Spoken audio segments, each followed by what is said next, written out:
What is going on, everybody? It is episode 446 of Pop Culture Crisis. My name is Brett. I am here with my hidden co-host. Would you introduce yourself, please? Hi, Crisis Actors. It's Mary. I am, in fact, in the building today. I guess the PTZ just wasn't showing me the angle. You're never in that angle by design. Sometimes my water bottle is showing. Today, this is a bubbly bounce, a caffeinated sparkling water, citrus cherry. How the hell do you put caffeine in water? I have no idea. I don't know. Aren't Celsius like that? I have no idea. All I know is it's delicious. I don't drink the seltzer water.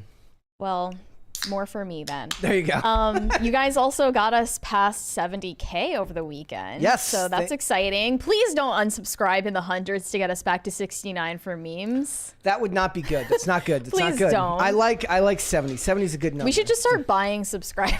We could do that, Let's dude. just Like it's an investment in our future, Mary. Yeah. It's an investment in our future. It's like who would, and nobody would question it either, because it'd be like, who would grow this slow just to buy subscribers, Look, right? the algorithm just smiled on us one day. One day. Oh, somebody in the chat says you escaped prison. Did you just escape prison today? I guess I'm not allowed to wear stripes at this point. They're not a fan of that. We got a bunch of stuff to talk about today, ladies and gentlemen. Ashton, Kutcher, and Mila Kunis have released their hostage apology video, in which they say that they are very sorry for supporting their friend Danny Masterson in these letters that they wrote to the judge several months ago before the verdict of the case, which came I think it was after the verdict. No. Because they said, he's been convicted in the letter, and they said, yeah, but before sentencing, I mean, before he was sentenced, right? They wrote it. Yes. So we're going to talk about that. We're going to talk about Elon Musk baby mama drama. He has had his third baby revealed with Grimes. Grimes wants to see the baby. We're going to talk about it. His family life is it's amazing. It's like an episode of Game of Thrones without all the nudity and violence. Keeping up with the Musks, even though none of them have the same surname. Wouldn't that be great, right? That show Grimes and one of the other baby mamas just got into a public beef, and then they squashed the beef. Called like Everyday Elon. We'll have a show called... It's a horrible name. It's amazing. What are you talking about? We're going to talk about that. We're also going to talk about how a bunch of commies in Chicago protested Jason Aldean at a concert. They burned an American flag. We're going to get into that. Yes, I know it would be nice if Phil was here to talk about it, but Phil's not here, so we're going to get into it. We're also going to talk about how over the weekend...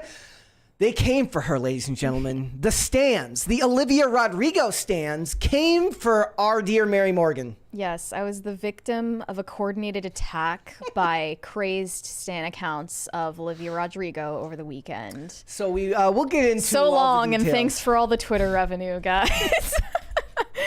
There you go. Fun. Monetize your haters. That's what they say. Also, turn off notifications for people you don't follow, and then you'll be good. There you go. Just fine. So we got that. We got a bunch of other stuff. So if you are ready, Mary, we will get right into it. Are you ready? I'm ready. Let's get into it then. All right, I got a couple of quick announcements here first. First things first, Daniel Radcliffe has reportedly been cast in Deadpool 3 in a secret role. And I think that anybody who is an MCU fan or a Marvel fan will understand that this could be significant, because he has long been theorized to be casted, or that he should be casted as the replacement for Hugh Jackman's Wolverine. So the fact that Wolverine, because he's shorter, also short. He's shorter. Well, no, Hugh Jackman's not short, but they want somebody to actually be short. Hugh Jackman isn't short? No, he's like over 6 feet tall. Oh. Yeah, so that's why people are annoyed by it.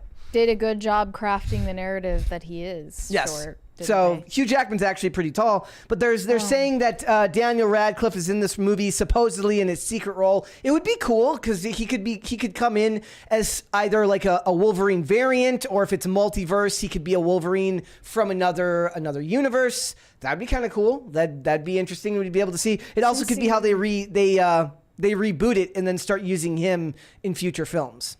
I don't like Daniel Radcliffe, but since you brought up Daniel Radcliffe, I thought I would at long last give an update on my wager to watch the entirety of Harry Potter.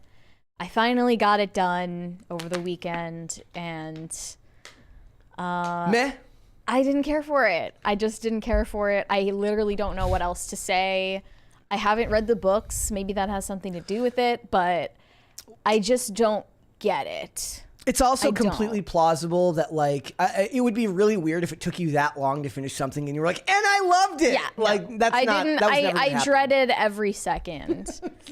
That was never gonna happen. Maybe I'm just a commitment phobe and I can't commit to watching a movie all at once. But. The books are really good. I really enjoyed the books. So it's Well, maybe that's why the Harry Potter series is going to be crafted in a way that makes more sense. Yeah, there's a lot Chronologically. there's a lot of content there. There's a lot of the books are dense. His in that way. relationship with Ginny in the movies is just, it's literally non-existent. Like, I don't understand. It becomes a big at plot all. point. Like, they later in the barely books. interact in the entire series.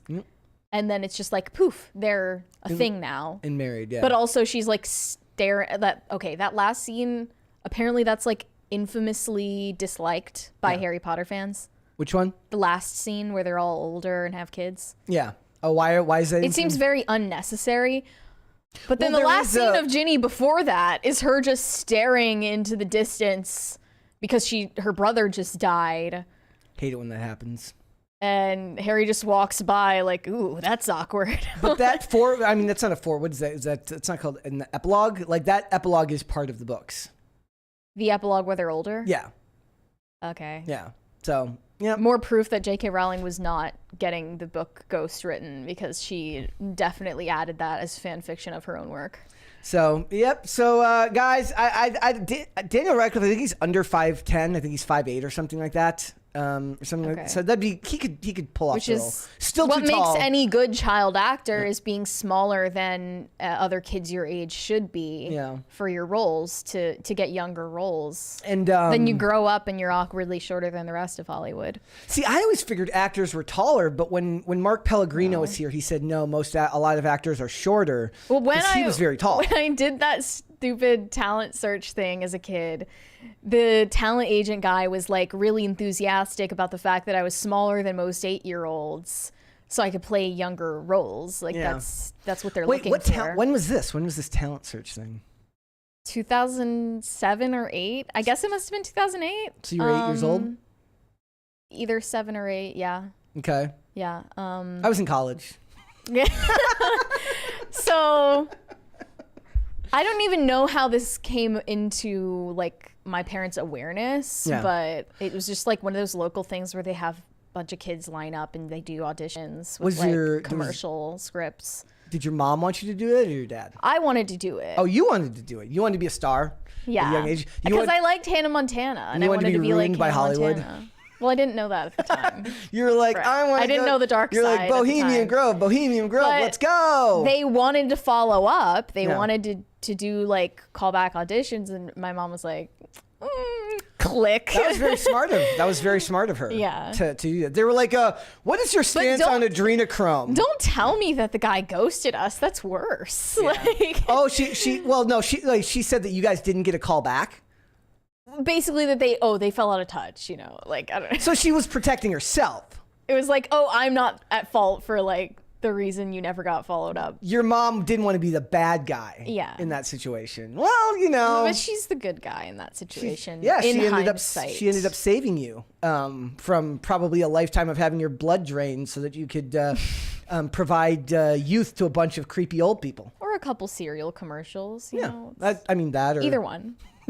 One of the two. You know, hey, they get you early. They get you with the cereal commercial. Before long, you're strapped to a table and they're draining the blood out of your system. As Mark Wahlberg says, I would have done something too, but I have my own wife and kids.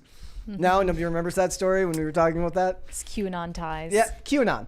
All right, guys. So also, Warner Brothers drops a teaser trailer for Aquaman 2 in the Lost Kingdom. The funny thing about this is people have been going on over the last couple of days talking about how this movie's not going to get any press, how Warner Brothers has basically given up on it. It does have a bunch of Amber Heard in it, after all, and they're worried that it's just not going to get... She wasn't in the trailer. Not in the teaser, no, but I'm sure she'll end up in the trailer. The trailer comes out on Thursday, but I put a poll up in the chat, ladies and gentlemen. I said, which movie has less buzz, Aquaman 2 or The Marvels? Right now, The Marvels is winning with 53%. I would actually say Aquaman 2 has less buzz than The Marvels. It's just that the buzz for The Marvels is all kind of manufactured. Yeah, I voted Aquaman 2 for that reason. Like the first time you've ever voted like honestly rather than just being a contrarian? Yes? No? Well, people want the Marvels to fail for fair reasons. Because nobody likes Brie Larson. But there's no reason to like the other chicks in it too. What are their names? Iman Vellani. I don't know the other actress's and the name. other one. Yeah, I don't know the other, but it's Monica Rambeau and Miss Marvel. But yeah, so I have no like my DC has officially drained my interest. They've beaten me down. They've abused me. They've turned me into a victim. I'm claiming victimhood status here, ladies and gentlemen. I didn't hate The Flash. I thought The Flash was fine. Barely made any money. What was the other one? Blue Beetle. Meh. Both of them were barely okay. Yeah. They were. I thought The Flash was leagues better than Blue Beetle, but that's just me. That's just my personal opinion. Both had me feeling equally empty inside after watching. They do all kind of feel like fast food entertainment with empty carbs. But they're like, we have more soul than Marvel. Yeah. Not really. Not a whole lot more. They're both just as bad. You can tell that Marvel movies just cost more money. Okay, there's a $20 one there from Shane H. Wilder. I have a bone to pick with Mary and Phil. I know Phil is not here, but you two gave me a craving for Dino Nuggies. I didn't have any chalky milk, so I had to go with Cascade sparkling water and coffee-flavored Zins instead. Wait, there are coffee-flavored That Zins? in no way mimics the flavor of chalky milk. I'm sorry. I hope you would obtain your Dino Nuggies ASAP. Yeah, you better go to the store and get your Dino Nuggies. I'm not a Dino. Phil kind of convinced me to. I'm gonna become chocolate milk pilled. Chocolate milk pilled. Have you been drinking more chocolate milk? I plan to. Okay, I told you I'm revamping my health. That's just one building block of my health plan, which I'm going to sell as an ebook. Can you tell me what this plan is? I'm going to start eating breakfast. Right? Okay. Yeah. Not gonna stop drinking coffee. Okay. And I'm gonna have eggs and bacon because that's healthy. Mm-hmm. I'm gonna eat iron supplements, vitamin D supplements, just everything that people tell me I'm probably deficient in because I look so sickly. That I'm gonna do. And tired all the time. Yeah. Yeah. It'll be good. Chocolate milk is gonna be a big part of it. Part of that journey. Yeah. I also guys, yesterday I forgot to mention, I should have put it in the segments today. Yesterday was the 30th anniversary of the X-Files. It came out on September 10th, 1993. It's one of my favorite shows of all time. I tweeted about it. I asked people what their favorite episode was. I listed my favorite episode. I do recommend, I saw somebody in the chat saying that Netflix UK or Netflix Canada or something, some other non-American, some non-freedom loving Netflix version doesn't have it anymore. But you can find it here in America on Hulu. I do recommend everybody go and watch it. It is amazingly good entertainment, especially those first 6 or 7 seasons.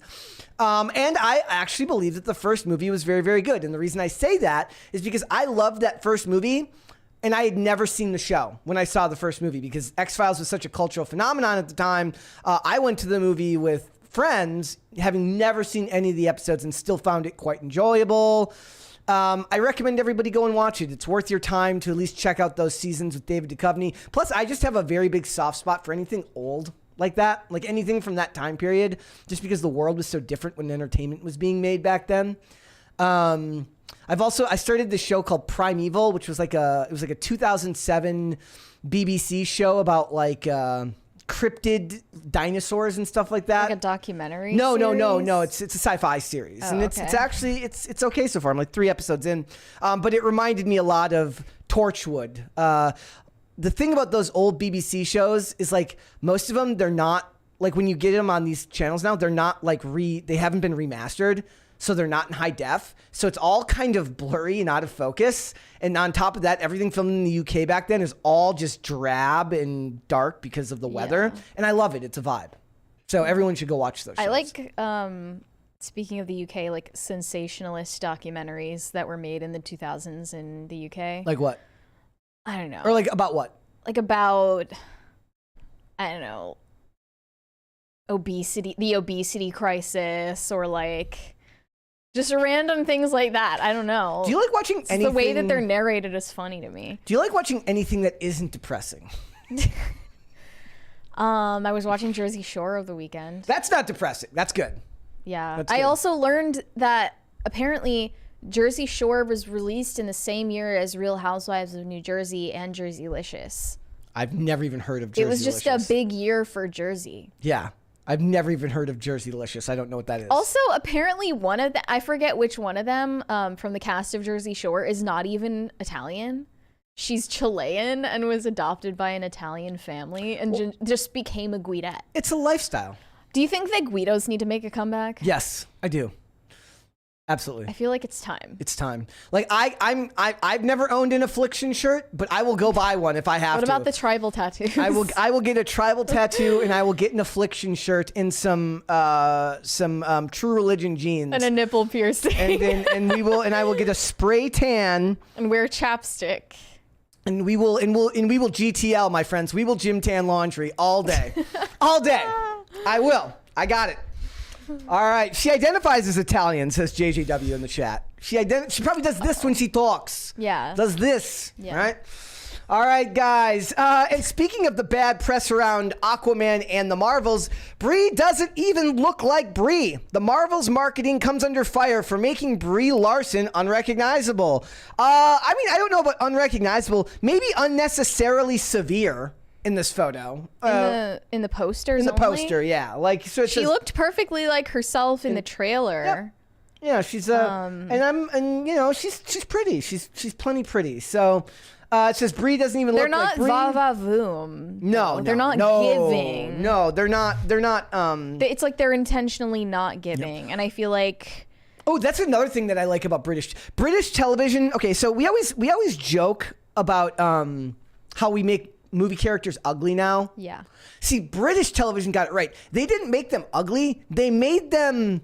They did actual realistic casting. Like, you get a government official in an old BBC show, and she looks like an old Margaret Thatcher looking ass, like... Well, what about the young people? Like, the young people are pretty good looking, but they're not, the most attractive people you've ever seen. So they didn't go for va-va-voom, they just went for... Normal. Yeah. Normal, attractive. British casting was always superior to American casting on television. If under the standard of you're looking for like realistic people. Looking for realistic people to Americans is let's just get the fattest, ugliest trolls we can possibly find who have like boils on their faces. Yeah. And then we'll put them all in one cast. They all look the same. They all look equally ugly. Yeah. But realistic casting, it's like what Skins did. Skins was famous for literally getting kids off the street and just randomly picking them. Yeah. Like, and it worked out. Like I'm actually a big fan of that because I like there's a show called Whitechapel. It was I believe it's on Hulu. I've mentioned it before. It's like about these, like a detective squad chasing after Jack the Ripper. And all the guys are just kind of like normal ass looking blokes, as they say. Blokes and blokettes. And the guys and the girls. And the same thing in early Doctor Who, in Torchwood. I mean, Ava Miles, the girl from Torchwood, is just she's pretty, but she's very normal looking, and it always worked. Like they had Indira Varma was in like the first 2 episodes, and even she's like a little bit too attractive for like I mean, it depends on the form of entertainment, because if this is a superhero movie that's like a blockbuster, like hundreds of millions of dollars in the budget, make them beautiful. Shouldn't they look breathtaking? Yes. I'm not saying that they look bad. I mean, Iman Vellani does look bad, but she can't help it. But John Barrowman is a pretty, like, for a dude, John Barrowman was I guess the guys, because they had Bern Gorman, who is kind of has a unique face just the same way that Cillian Murphy has a unique face. So they kind of casted the men almost more traditionally than they did the women in that show. Mm-hmm. Yeah. That's just my thought on that. But yeah, here's the poster. I think they like edited her eyes to be way too close together or something. Brie Larson. Yeah. Yeah, there's even like she looks shot like a marks cyborg. Like right here. Yeah, and somebody else said that it made him look like they removed. I'll have to zoom out here. They said that they thought it looked like they photoshopped Iman Vellani's mask out of the photo rather than just getting one of her without wearing it. I can't tell there, but yeah. I don't know. Cat, it's hard. So this person says it looks like someone photoshopped Vin Diesel into Brie Larson. Oh no. And yes, they removed her mask, but the highlights from it are still on her skin around her eyes. Groot and Captain Marvel powers. Could you imagine? Who is that? Because that does not look like Brie Larson. Maybe her sister, Gouda Larson. Is that a real person? Is that a real? Brie is. Oh, cheese. So I get it. I presumably there are many Larsons out there. Yeah. Cheddar Larson, Parmy Larson. Parmy Larson's a great name. Parmy Larson's great. All right. Oh, yeah. What? Nothing. No. And in some depressing but kind of ironic news, this is a story that's a little bit depressing. DraftKings apologizes for 9/11 themed parlay. I don't know whose idea it was to do this, but I may be able to understand that it was a joke, or not a joke, but that it was just a mix-up. But I'm guessing a lot of people, at least today, aren't going to be so forgiving. It says was betting on New York teams. Yeah, and it's called Never Forget. Mets to win, Yankees to win, Jets to win. And they named the parlay Never Forget. Not the smartest idea they've ever had. Memorial gambling. How tasteful. I'm surprised how people just don't. I mean, it's weird, right? Because the majority of people in society right now have living memory of 9/11. Yeah. Yet none of us really take it seriously.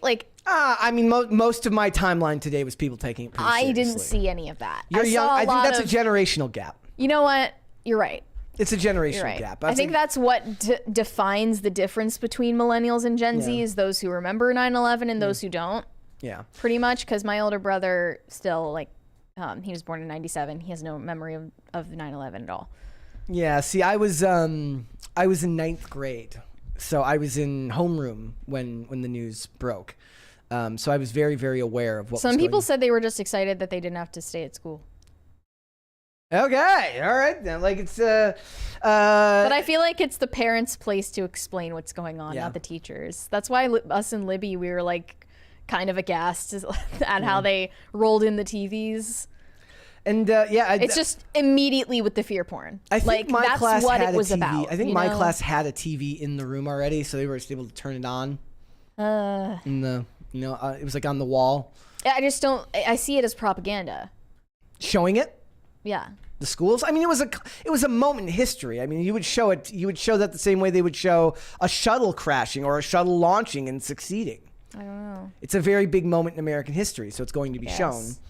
And I don't know if I buy that the teachers were as bad as they are now. So I don't know if they would have seen it as propaganda the way that I would imagine teachers today would. I imagine some blue-haired teacher turning on J6 and being indoctrinate the kids. This is a moment in history. It's a moment in history. So yeah.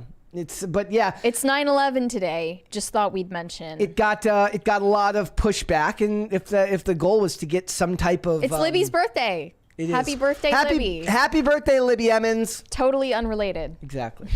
All right. So last week on Friday, both on here and when I went on stream on Friday night with Colonel Kurtz, we talked about Kevin Costner's wife getting kind of dunked on for having her child support cut down and then saying luxury is in my children's DNA. Well, we're not just going to dunk on women here, ladies and gentlemen. We're going to dunk on men too. Kevin Federline says $40,000 a month child support isn't fair. I've got the kids 100% of the time. Well, this isn't really dunking on men because Brittany, it's true. Brittany has not been taking care of her kids at all. But I'm just saying you should. In fact, she's mentally a child, so she's incapable. All I'm saying here is look, no more Starbucks, no less eating out, and and have rich parents. I'm sure it costs a lot to send them to whatever private schools they're attending in Hawaii. He's thinking of going to court. He's demanding what $40K a month. Is $20K per kid. Soon the other one is going to be 18. So he just wants the same amount to keep rolling in. Yeah, it says the support will end for one of his boys. However, Jaden's will stay intact until June 2025 when he graduates high school. That's not even true because both of them are going to be getting college money through college graduation. So that's not even going to change. And from her relatively meager wealth. Yeah. net worth of 60 million, if that. It does seem a little bit unfair, unbalanced. To have to give more. Yeah. But also 60 million is like, she's going to be like, she's always monetizing, I'm sure. I'm sure she grows, like, it may not grow heavily, but it's not like she's all she's really got is her memoir and that should move some numbers. A perfume. Is anyone interested in the memoir? Yes. Really? Yeah, I think my generation is interested. I think the ladies of my generation are pretty interested in her memoir. I mean, I know it's not written by her, so what's the point? Yeah. But I mean, they don't seem to acknowledge in here the part about them going to school in Hawaii. Yeah, they mentioned the move to Hawaii that Brittany didn't oppose. It's weird that she didn't even have a problem with them moving overseas, basically. Yeah. Like, she just doesn't seem interested in being involved in her kids' lives if there's any condition for her behavior at all. I mean, she's going to be fine. Her kids will be fine. Her kids will be fine. This says they haven't spoken or interacted with her in 2 years. 2 years at least. So, I mean, shouldn't she be, like, reevaluating what happened there? Like, they're clearly saying, we're going to keep spending time with you under these following conditions. You stop posting nudes on social media. Stop inviting male strippers into your house. Stop posting, stripper pole videos. No, if you're going to use the stripper pole, please take a class. Be better at it. Stop taking drugs. Stop drinking. And those are just trade-offs that she can't or isn't willing to make. Yeah. Speaking of strippers, actually, oh yeah, we have an even more disturbing story, ladies and gentlemen. Blueface, rapper Blueface, child services called over video with strippers in the house with his son. I'm sure the social workers are going to be very helpful in this situation. Let's watch the video.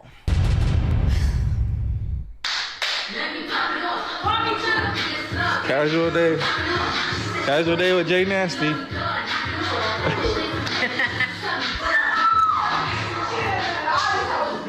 Son, come here. There's booty cheeks out here. You in here looking for chips. And Slim Jims and shit. You ain't gay, is you? Huh? Are you gay? You ain't gay, right? My man. My dog. My young... You know what's funny? Is like the gender lobbyists will see a video like this and be like, so funny how the right wing opposes drag shows for kids, but says that this is just fine. Or like they point to like people who take their kids to Hooters or whatever. And I'm like, none of it is fine. All of it is bad. You included. You Blueface. You drag queens. All of it. Stop sexualizing children. You're fucking weird. It's that simple. Like, you're inviting strippers to your house and trying to get them to interact with your toddler, who for some reason has an Instagram account. His toddler was tagged in the video. No, that was the stripper. Was that not? That was the stripper. I did my research. And she was like, oh yeah, put my stamp of approval on this. Yes. I approve of this. She's also, I mean, I don't know if she was the stripper. She was a rapper. She's also apparently a mother herself. Yes. And her artist's name is, her moniker is MILF Music. No, that was the name of the record label. Oh, I see. That was the name of the record label. I see. So very good influence around the children, as they say. I'm sure it's I'm more concerned about how little food there was in that pantry. They're living off Postmates. You know, it's kind of like you know, when you have like I grew up in a very like I grew up in a suburb of Minnesota called Woodbury. Now there was two parts of Woodbury. My area, which was the not poor, but lower middle class area. Right? I grew up by a workhouse. You know, white collar criminals could go there on the weekends to work their sentences off. Right. The first area developed in that suburb. The suburb blew up after 3M moved across the road. So a lot of the people didn't want to live in East St. Paul. They would live in Woodbury because it was an up and coming suburb. So then the rich area went in there. I didn't live in the rich area, but if you wanted the best candy on Halloween, you went to the rich area where you got full size candy bars. Right? Yeah. That was a full-size candy bar pantry with mini Slim Jims. That's a bigger travesty than the strippers. Well, Okay. I don't think that's It's a joke. true. It's a joke. Just Disavow.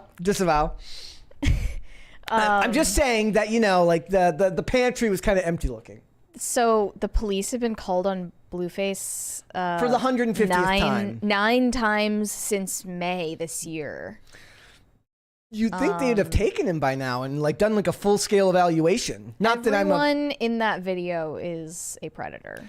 you know, and then we have to get into this, like, do we trust the, like, I'm one of those people where I'm like, I don't trust the state as far as I can throw them to like take care of someone's kids, right? But in this case, there's plenty of evidence that the family is not exactly fit for taking care of children. No. But you know, find some I mean, relatives who is and the quick. kid's mother? Who's his real mother? I don't get it.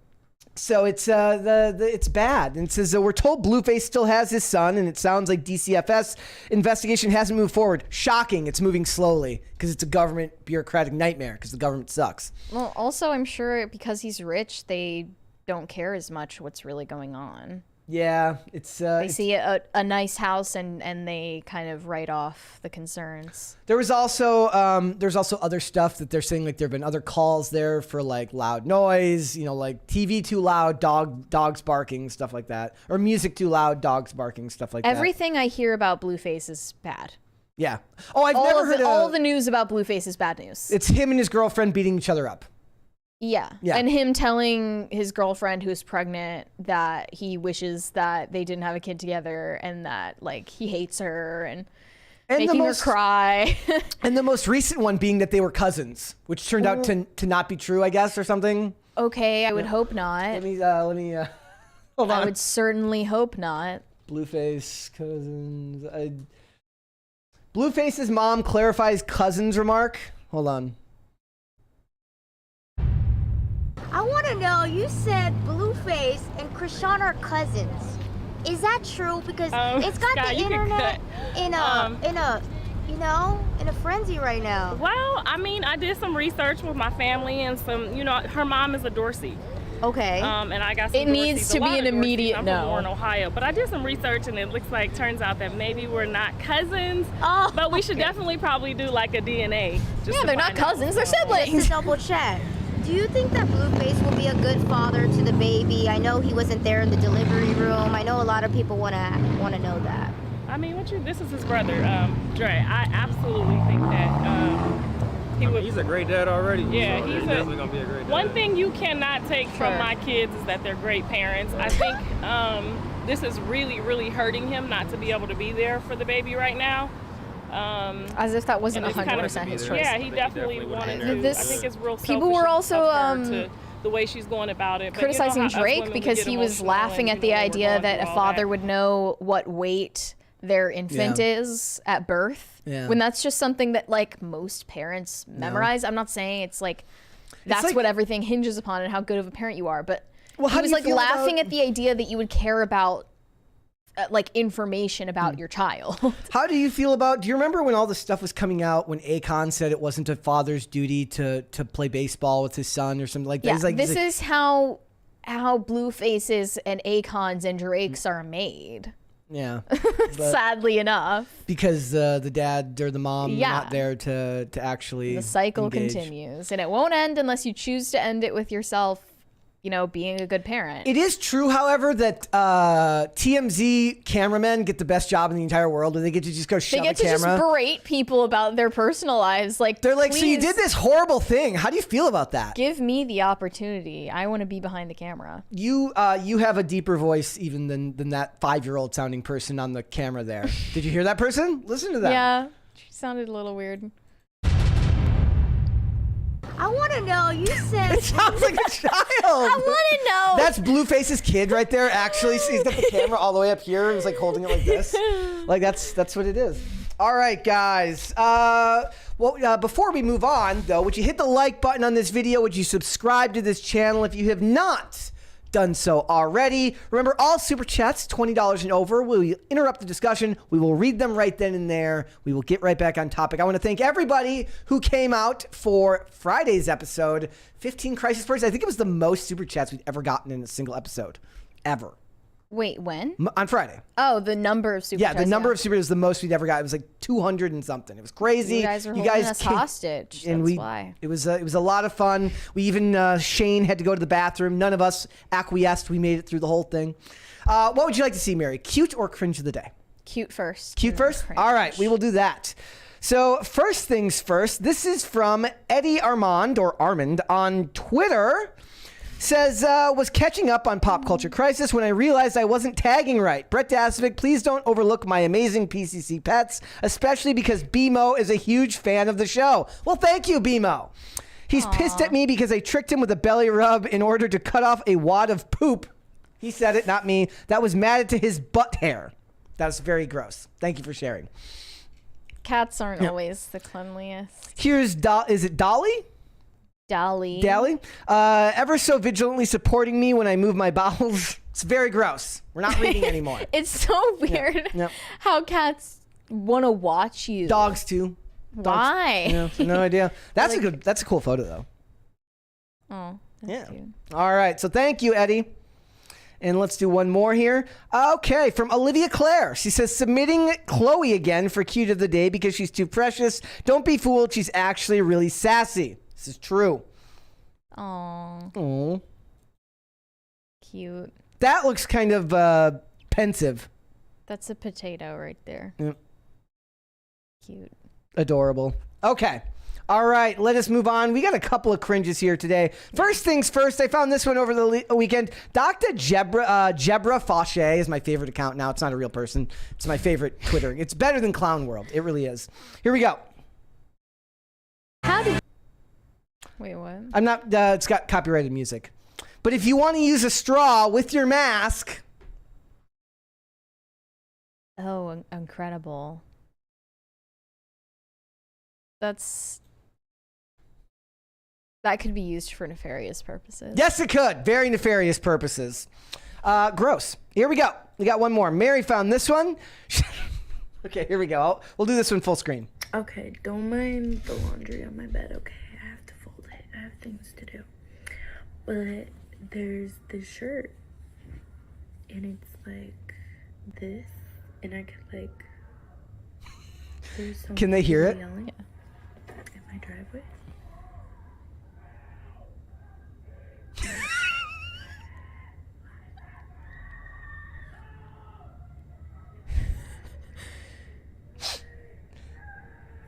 They're yelling, please help. Anyways. That's the world we live in now. Somebody's literally screaming for help out in the road. And this lady's like, anyways, look at this cute dress that I got. She's like, they're screaming, please help. Anyways, this romper. So if you don't know, yeah, there's people outside screaming for help from anyone. Anyone come help me. And this lady's like, I've got an unboxing video to do. And she I'm posted sorry. it after. And she posted it anyways because that is the society that we're living in right now. We live in a very, very weird time to be alive. So whatever you do, guys, like think of it like this. Like whatever you're doing in your life, just think about, okay, if I was in the middle of filming an Instagram video or filming a TikTok, would I stop if there were screams of bloody murder coming from out in the road? Would you stop and help a person, or would you just let them suffer? If you yourself would stop and actually, kind of forego your desire for narcissistic self-involvement for just 5 minutes to go help another human being, you're better off than this lady. I would keep recording and then run out into the street. And then the Nickelback song Hero would come on of you running out there. There's this great montage that was going on over the weekend. It was like proof that this song works for everything. And it showed like 5 different movies with that song playing, and they all fit perfectly. Just saying. There's a documentary out now about like how Nickelback was like the first victim of cancel culture and meme culture before it was a thing. Canceled for what? For being butt rock. What does that mean? Because it just means that they got memed into existence because a lot of people now, they make fun of Nickelback, but they don't know why because they're making fun of. NPCs. Yeah. My favorite was this video over the weekend. I wish I'd pulled it up right now. Okay, so it was a lady who was like, this is the clothes of people going to a Nickelback concert. And she's like, so she paid money to go to a Nickelback concert to like surreptitiously film people at the concert and make fun of them and then film the concert. I think she's a Nickelback fan at heart. Yeah, Just but hiding it from herself. that's embarrassing. That's more embarrassing than just admitting you love it. Like, that's Yeah. pathetic and sad. And that lady's a bit of embarrassment. So, all right, guys. So what would you like to, should we move on, or would you like to watch one more? We have another cringe? We've got a bunch of, I'll just show the Mads Mikkelsen one. Oh, okay. Okay, guys. So this was Mads Mikkelsen responding to what the Breitbart calls a woke journalist. I mean, it was a woke journalist. It was a very woke It's true. question. Here we go. This is a cast and a Danish production, which is entirely Nordic. It therefore has some lack of diversity, you would say, as also new rules are implied in Hollywood. What are you on to? Sorry, but From the it's, get-go. From the get-go, there is some. Okay. Well, first of all, the film takes place in Denmark in the 1750s. That's an awkward fact. So Yeah. contextually, it Yeah. entirely makes enough sense that everyone in Yeah. it is white. Yeah. Oh, it's, they do their best to insert it in everything, even if it doesn't actually fit there. That's why they love fantasy and not period pieces, because it allows them to make changes without having to really explain why those changes are there. True. So, True. yeah, it's a good, I love the idea. Somebody That's was also kinda like pointing out what that, annoyed me about the like instrumentalized diversity in The Witcher. yes, 'Cause exactly. It's clearly meant to be in, I mean, what is it? What is the age? Medieval Europe. Yeah. But because it's fantasy, they have the loophole to, insert the college brochure, Yeah. I love and that. it's annoying. I still remember, I was thinking about it the other day. I actually remember the college brochure-ism of the world, like going all the way back to like 2006 when I got out of high school. I graduated in 2005, and I still remember seeing like posters on billboards for like colleges up north, like Moorhead. It's a college far outside the city, so they would advertise a lot in the city for people to see if they want to go there. And they were already doing those types of billboards all the way back then, 2005, 2006. So this isn't a new phenomenon. Been like that for a while. Yep. All right, guys, let's go ahead and get into it right now. So tell us what's going on with Ashton and Mila. Well, we covered this on Friday. Danny Masterson just got convicted of 2 of 3 counts of grape, and he's been sentenced to 30 years to life in prison for it. Now, the accuser who didn't get that charge conviction, Chrissy Bixler, was a former live-in girlfriend of Danny Masterson, and she has decided to go after Ashton Kutcher and Mila Kunis, among other former co-stars and producers that worked with him in the past when he was on that 70s show. And it's because they wrote character recommendation letters for Danny Masterson before his sentencing was announced and after his conviction was announced. So they wanted their character letters to, influence the judge to give him an easier sentence, a lighter sentence. And a lot of it was, think of the children, think about his daughter, who you're going to be, ripping her father away from her, and that's expected and all that. But the funny part of it is that the letters really just sound like, I know my friend is a grapist, but at least he's anti-drugs. And that's actually a core principle of being a Scientologist, right? Is that you're anti, any type of medical intervention, substances, things Which like that. is interesting because they talk about how he was accused of drugging. Which is, the women. ironic given the accusation that he used drugs to incapacitate the women that he is convicted of graping. And these are 20-year-old claims. So, and there's no physical evidence. So it is controversial, and Scientology being involved, like, you have to wonder the bias is involved in the jury, but a conviction is a conviction. There's not really any room to debate about it now. Right. Yeah, Except for Chrissy Bixler. Chrissy Bixler is the one that didn't get the conviction that she wanted. And now it seems like she's on the warpath, and like anybody who supports Danny Masterson is in her crosshairs. I know she's been coming out against House and Habit, and they she called House and Habit, one of the independent journalists covering the case, a cult and grape apologist. Yeah. And said that she's not going to let this slide anymore. Yeah. Which, what does that imply? A lawsuit? It means fall in line and don't even look for the truth. Like, don't even look for anything beyond what I say is the truth. An independent journalist has no reason to listen to you because they're their own boss. Yeah. That's kind of the benefit of working for yourself and, being interested in reporting the truth instead of spinning something for an outlet. And I've seen these go the other, like, various ways. Like, I saw House and Habit has her take on it. And she's more skeptical. Andy Signor has his take on it, which seems to be more in favor of trusting the conviction. I don't know if I sway either way. I don't either. What do you think? Look, I think he probably did it. If I'm going to give you my boilerplate on the fence answer, do I believe it's 110% possible that he most likely did this? Yes. Do I believe that it's very, very hard to trust any conviction that's 20 years old with no physical evidence to speak of? Yeah. Also, yes. So the problem is, set a bad somewhat standard. Dangerous precedent? Yeah. When you I do think that there's something strong about the idea that 10 guilty people go free than one innocent person spend a day in jail. Is he that innocent person? I have no idea, but I think the principle is strong. And I think that that's something that we used to, at some point here in America, used to take very, very seriously. I think the interesting part of this is that Ashton Kutcher and Mila Kunis have now posted basically a hostage apology video for having ever written these recommendation letters. And they thought that these letters were never going to be publicized. But before we show that video, I wanted to read a little bit from those letters. Ashton Kutcher's letter said, "As a friend, Danny has been nothing but a positive influence on me. He's extraordinarily honest and intentional human being. Over 25-year relationship, I don't ever recall him lying to me. He's taught me about being direct and confronting issues in life and relationships head on, resolving them and moving forward.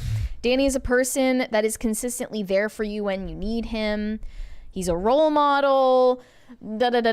Praising him for, he's such a good father, he's such a good friend. Here's the thing, Mary, if tomorrow they were like, Mary shot a guy in an alley and he died, and would you write one of these I for me? I would write one of these for you. Thank you. I would be like, look, I know she shot the dude. I know this, but she was always nice to me. Yeah, exactly. She was always nice to me. It's that line that gets repeated. And Mila Kunis called him an amazing older brother figure that she met when they worked together on the show, because when she was on that 70s show, she was younger than the rest of the cast. Yeah, she was 14. And he was the oldest kid on the show. And despite some creepier clips where Danny Masterson seems to... I don't know. Egg on Ashton Kutcher to jokes about Ashton Kutcher and Mila Kunis being an adult and a child in a romantic relationship on a TV show. She seems to claim here that nothing but positive experiences with Danny Masterson. But here's the video. Let's just watch that. Here's what they posted after the internet came for them for their letters. Here we go. Of the pain that. We are aware of the pain that has been caused by the character letters that we wrote on behalf of Danny Masterson. We support victims. We have done this historically through our work and will continue to do so in the future. A couple months ago, Danny's family reached out to us and they asked us to write character letters to represent the person that we knew for 25 years so that the judge could take that into full consideration relative to the sentencing. The letters were not written to question the legitimacy of the judicial system or the validity of the jury's ruling. They were intended for the judge to read and not to undermine the testimony of the victims or re-traumatize them in any way. We would never want to do that. And we're sorry if that has taken place. Our heart goes out to every single person who's ever been a victim of sexual assault, sexual abuse, or rape.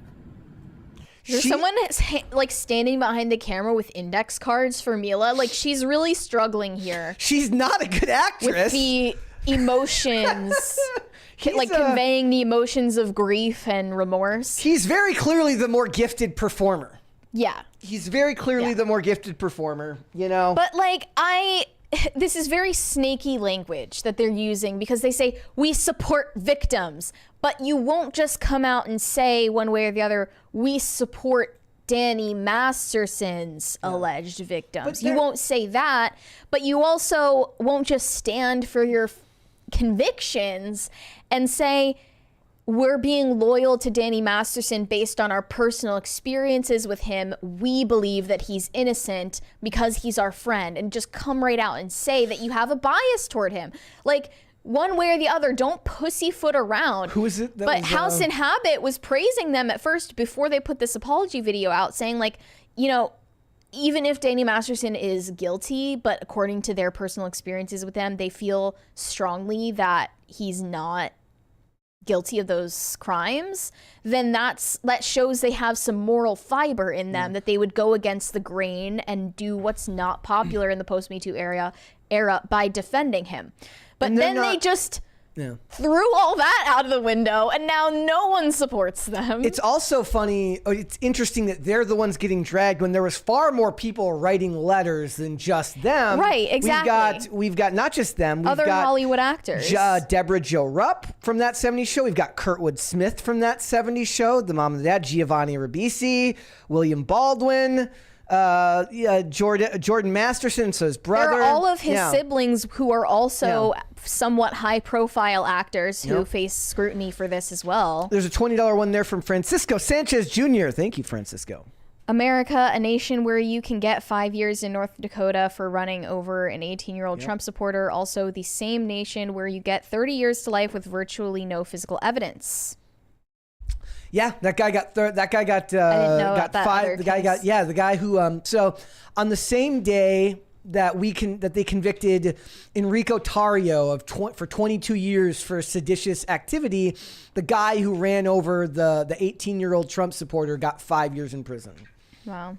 So it's there are a lot of incongruencies in our imperfect system. Exactly. You know. And should we watch the clip, the 2000s clip of him? There are a lot of people resurfacing some clips that make Ashton Kutcher and Danny Masterson look bad and make Mila Kunis honestly look like a victim. It was the 90s. But it was a different culture. It was a different culture, guys. It was the 2000s. Here we go.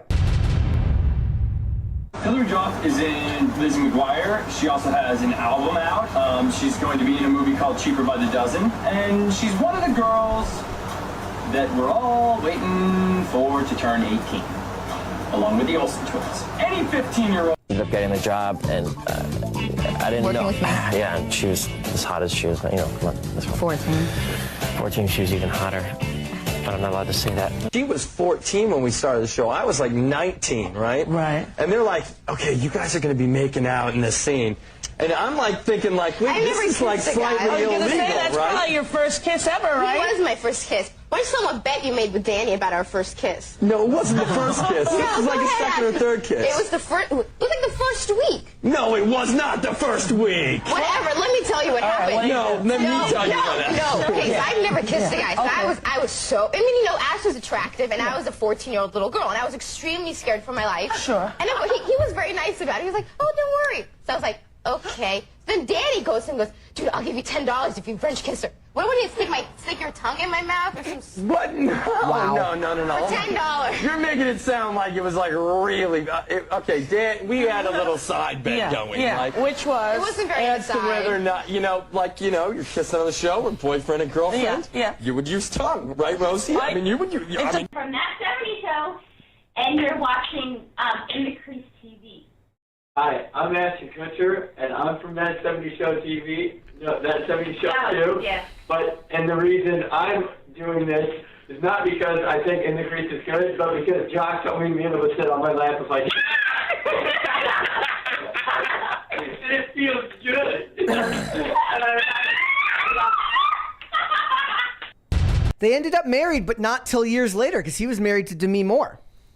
Who also had a weird age gap scandal with him. that we talked about. But they got married in 2015, so years after the show ended. Yeah. But didn't they date when they were both on the show? I don't know. Maybe so. At least in an unspoken way. I don't know. But with all that context, here is Chrissy Bixler's Instagram story where she made vaguely threatening statements toward the both of them. Yeah. Again, this is Danny Masterson's ex-girlfriend, accuser who did not get the outcome she wanted. Dear Ashton, I know the secrets your role model keeps for you, ones that would end you. Did you forget I was there? You were on speakerphone that night. You called Danny on February 21st, 2001. I heard everything. I heard the plan. In my opinion, you're just as sick as your mentor. So she is mentioning February 21st, 2001 because this was the date that a woman Ashton Kutcher was dating at the time was murdered. This is a solved case. They found the guy who did it. He was a serial killer. It was not Ashton Kutcher. Yet his fingerprints were on her door because they had a date planned. He went there and couldn't get into the house while she was dead inside. Yeah. And he told the police this, and they obviously didn't end up investigating him as a suspect. But she seems to be saying, I mean, this is a really huge claim. She is claiming that she has proof, or at least a witness account, of a plot for murder that was wrongly convicted so of they're some saying other that this guy didn't do it, that he was innocent and Ashton She's did it. claiming that she's sitting on evidence. That just makes you look bad. You're just sitting on evidence of a guy who's a murderer all these years and only used it when it was beneficial for you. He's probably in the chat. Serial killer says, I'm innocent. Yeah. Thank you for letting us know. Thank you for letting us know, buddy. And then this is her note to Mila Kunis. I pray you begin to process what you experienced as a child on that set. Your old interviews are very telling. I encourage everyone to watch them and decide for yourself what you hear and see. Do so before they get scrubbed from the internet. I also know what happened in Toronto and after, whatever that means. Question, if that's what you view as a normal relationship with a big brother figure, then I feel very sad for you, and I hope you consider getting into therapy. You all must forget I was there the whole time those first 5 years of that 70s show. I remember everything. So is she hinting that Danny Masterson and Mila Kunis had some kind of weird statutory situation? Also, is she saying she was cool with him killing this girl before? Yeah, she was sitting on evidence that Ashton Kutcher is actually a cold-blooded murderer, but decided to wait until it was convenient for her own ends to let everyone know. She's like, I'll wait till Danny Masterson gets convicted, then I'll figure out whether I want to convict you for, whether I want to turn you in for the murder I'm saying that you committed.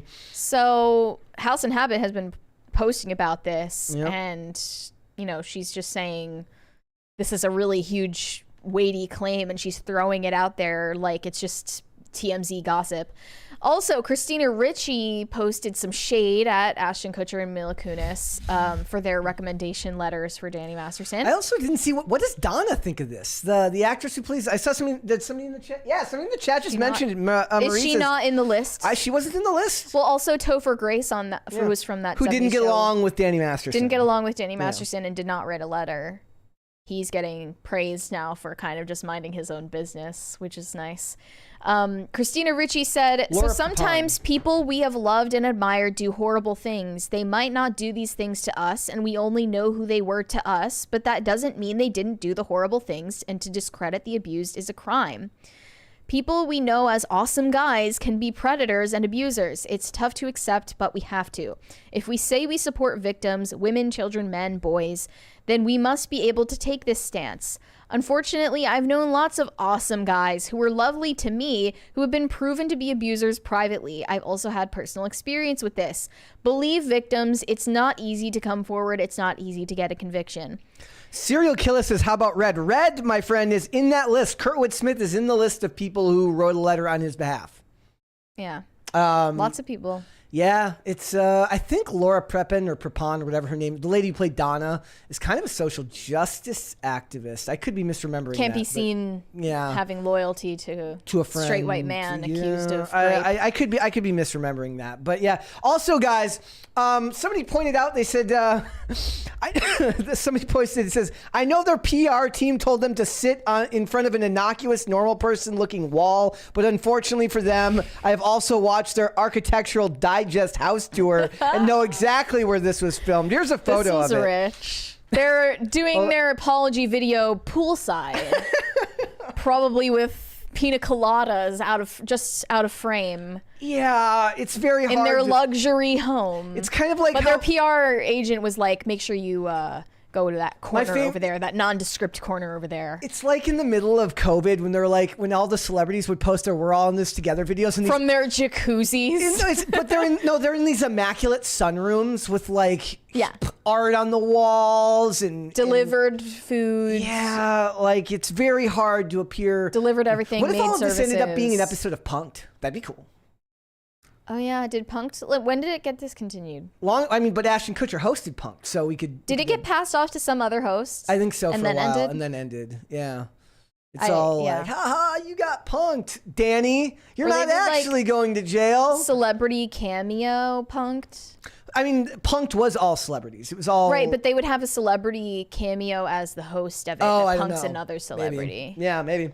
But yeah, so it's I these kind of cases are the hardest to discuss because at the end of the day, it comes down to like. He said, she said, without in the absence of evidence, like I'm willing to go with the idea that look, if the courts found him guilty, my hope is that there was strong evidence, but believing that came up 20 years later is very hard for me to believe.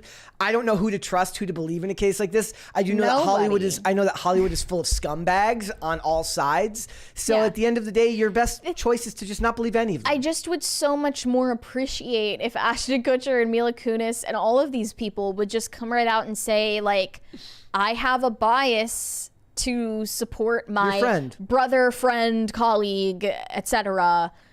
Because my personal experiences with him have been everything positive, and I have no personal experience with him acting anything like what these accusers are saying. So what are they supposed to do in their conscience at that point? It's because if you did believe all victims, you would end up throwing innocent people in jail. Yeah. You can't just keep throwing out these universal absolute mantras about victims and everything. Like, you can't do it because it does a disservice to everyone involved.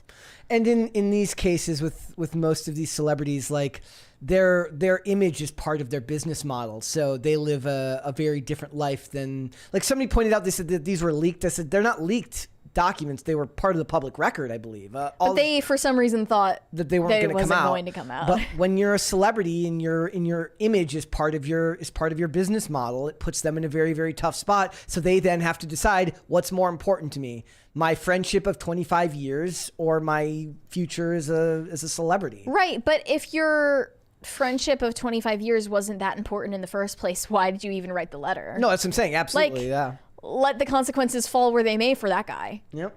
You didn't need to write the letter in the first place, and then you got yourself into this shit pit.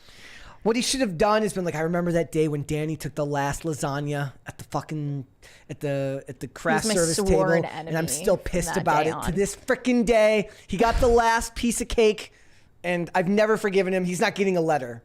Go to jail, Danny. Yeah. Go to jail. All right, let's go to Super Chats. And we are almost at a crisis party, ladies and gentlemen, so thank you for that. Nice. Quite Blackpilled said, anybody in the castle care about football? Vikings look terrible, Brett. Yeah, well, luckily, I'm just a Minnesotan who supports teams because they're from Minnesota. I don't really follow sports super closely anymore. But yeah, Minnesota sports teams tend to... You get very good at learning to be okay with mediocrity when you are a Minnesota sports lover. DCNC said, happy 11th of September. Yeah, happy it's a sad day. That to you too. DCNC said, recommend Embarrassing Bodies for normal casting and out there documentary reality. Okay. EHAF said, for the Brett Tribal Tramp Stamp Fund. Thank you. The Guido Fund. The Guido Fund. Let's hold off on the rest. I mean, he did spell my name wrong, but I'm assuming that was on purpose. What's the Polish or like Slav version of a Guido? I have no idea. Luckily, I always say I'm an American. I'm an American. It doesn't matter if I'm Slavic or Polish. I'm an American. So let us move on, shall we? Tell us what's going on with Musk. So Elon Musk has now been faced with some new baby mama drama between Grimes and the newest mother of his children, who is, I guess, an executive at Neuralink. Thank you, guys. Her name is Siobhan Zillis. Hold, please. And she's not Irish? She is not Irish. She's Canadian, which is an L right there. But he had twins with Siobhan Zillis in 2021 without telling Grimes, who was simultaneously his baby mama and girlfriend at the time. I also saw something like today, like a random news story that says Elon Musk says smart people should have kids. Yeah, I really like the fact that Elon Musk doesn't, like other billionaires, push the overpopulation agenda. He says the opposite of that. Yet his solution to that kind of rhetoric is not what I would consider constructive at all, because he's just kind of randomly selecting the most genetically optimal baby mamas and then having kids with them via surrogate and IVF. Yeah. Which I think is, you're going to not only end up with a lot of family drama, but also you're messing with nature, and I think that that's gonna set you on a dangerous path. You could start a show called Meeting Up with the Musks, and it's all like it's a Musk family reunion every year, and it just takes up a whole city block from all of the kids. So Grimes says she was initially outraged that she only found out about Musk and Siobhan Zillis's twins when the public did. And she responded to a biographer of Elon Musk who's just put out a new book about his lifestyle named Walter Isaacson. Yep. She basically said, tell Elon to please let me see my son and tell Siobhan, his other baby mama, to unblock me and respond to my lawyer. I've never been allowed to see a photo of these children until this moment, despite the situation utterly ripping my family apart. And I guess she had a problem with this other baby mama who blocked her on social media. She claims she, had some kind of misunderstanding. Now that they've squashed the beef, she said, I spoke with Siobhan at length finally, which was long overdue. This wasn't her fault. Don't be angry at her. We respect each other a lot, and we're excited to become friends and have the kids grow up together. That's truly sick. You know what I'm really sick of? I'm apologize. sick of this fake narrative that women get along. That specifically baby mamas sharing one billionaire baby daddy get along. It's weird. Can't imagine that. It's propaganda and it's not real. It's like all of the girl power television shows where the women are just best friends. I'm like, that's not how the world works. Yes, she said women are so often pitted against each other. Because it's the way the world works. Speaking with Siobhan, it's very evident she's an amazing human and we both just want what's best for our kids. I wish I could show you how cute little Techno is. This is... Oh yeah, tell them the names. Techno? Yes. The names of their children. We just found out about the third child, by the way. We only knew about two. So there's Archangel, the firstborn son. The next is a daughter named Exa Dark Sidarael Musk. I assume that was biblical. You said it's not. I don't think it is. And then the third one is another son named Techno Mechanicus, or nicknamed Tau. So Mechanicus is a Warhammer term, I believe. A Warhammer reference? Yeah. These people are sick in the head. I mean, maybe it has deeper concerns. It's like naming your daughter Galadriel. Like, there's gotta be some videos in that of just like a woman, like a guy, and like what it is if a guy wants like a semi-cool name for his daughter, he does Art of the Deal. He starts with Technomechanicus and he gets Galadriel on the bargain, like on the compromise. Uh-huh. She's like, I'm not naming the kid Technomechanicus. He's like, I will. He goes, I have a feeling based on Grimes' unique personality that she was fully on board with that name. Yeah, probably. But yeah, apparently they've patched things up. I just think there's something profoundly sick about the way that Elon conducts his private affairs. And they're not really private because everyone knows about them, especially with this biography coming out. It's all public knowledge for public discussion before anyone tells me that I shouldn't be digging into his personal life. Elon makes all of this everyone's business. And if he wanted a private family life, then he might choose one woman. Believe me, he probably has like an even wilder private family life doesn't come out. That's probably even more interesting. Yeah. And this Nick Cannon gets trashed, right? Yeah. For having multiple baby mamas, but naturally impregnates them at least without using surrogates and IVF.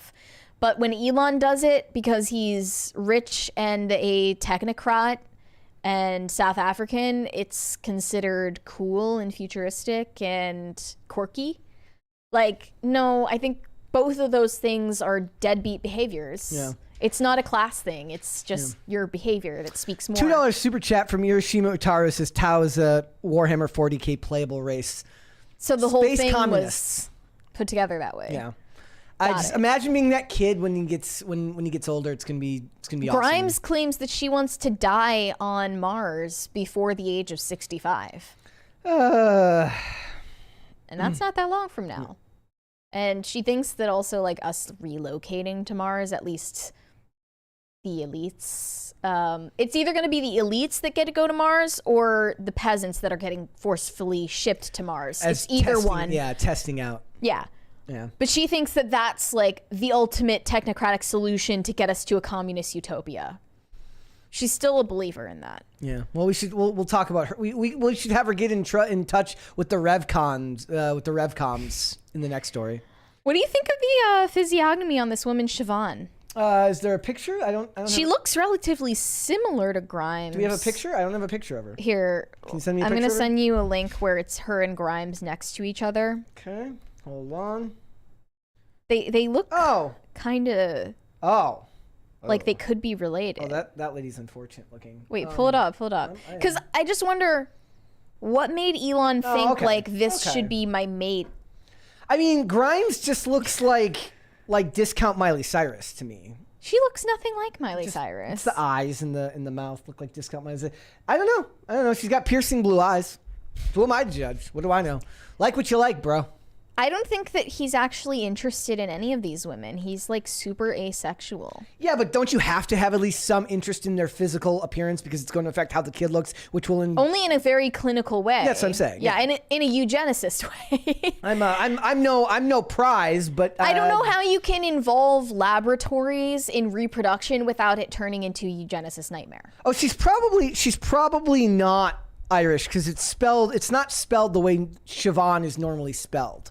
Well, I looked up her ancestry and it says she's half Indian and half Canadian, like white Canadian. Okay. So I don't think she's Irish at all. You know, I'm sure they're going to be best friends. The best of friends, along with Amber Heard and God knows how many Brie Larson.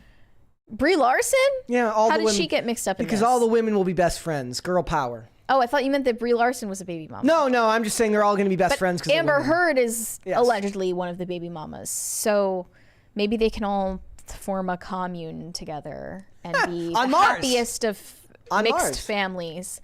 Look, like mixed families of any kind, however they come about, whether it's divorce or philandering or this weird solution to depopulation that Elon thinks he's come up with, it's all destructive to the children's psyches and the personal, I mean, what's supposed to be an exclusive relationship between the mother and the father. Disco Jensen says proof that women are willing to share high value men.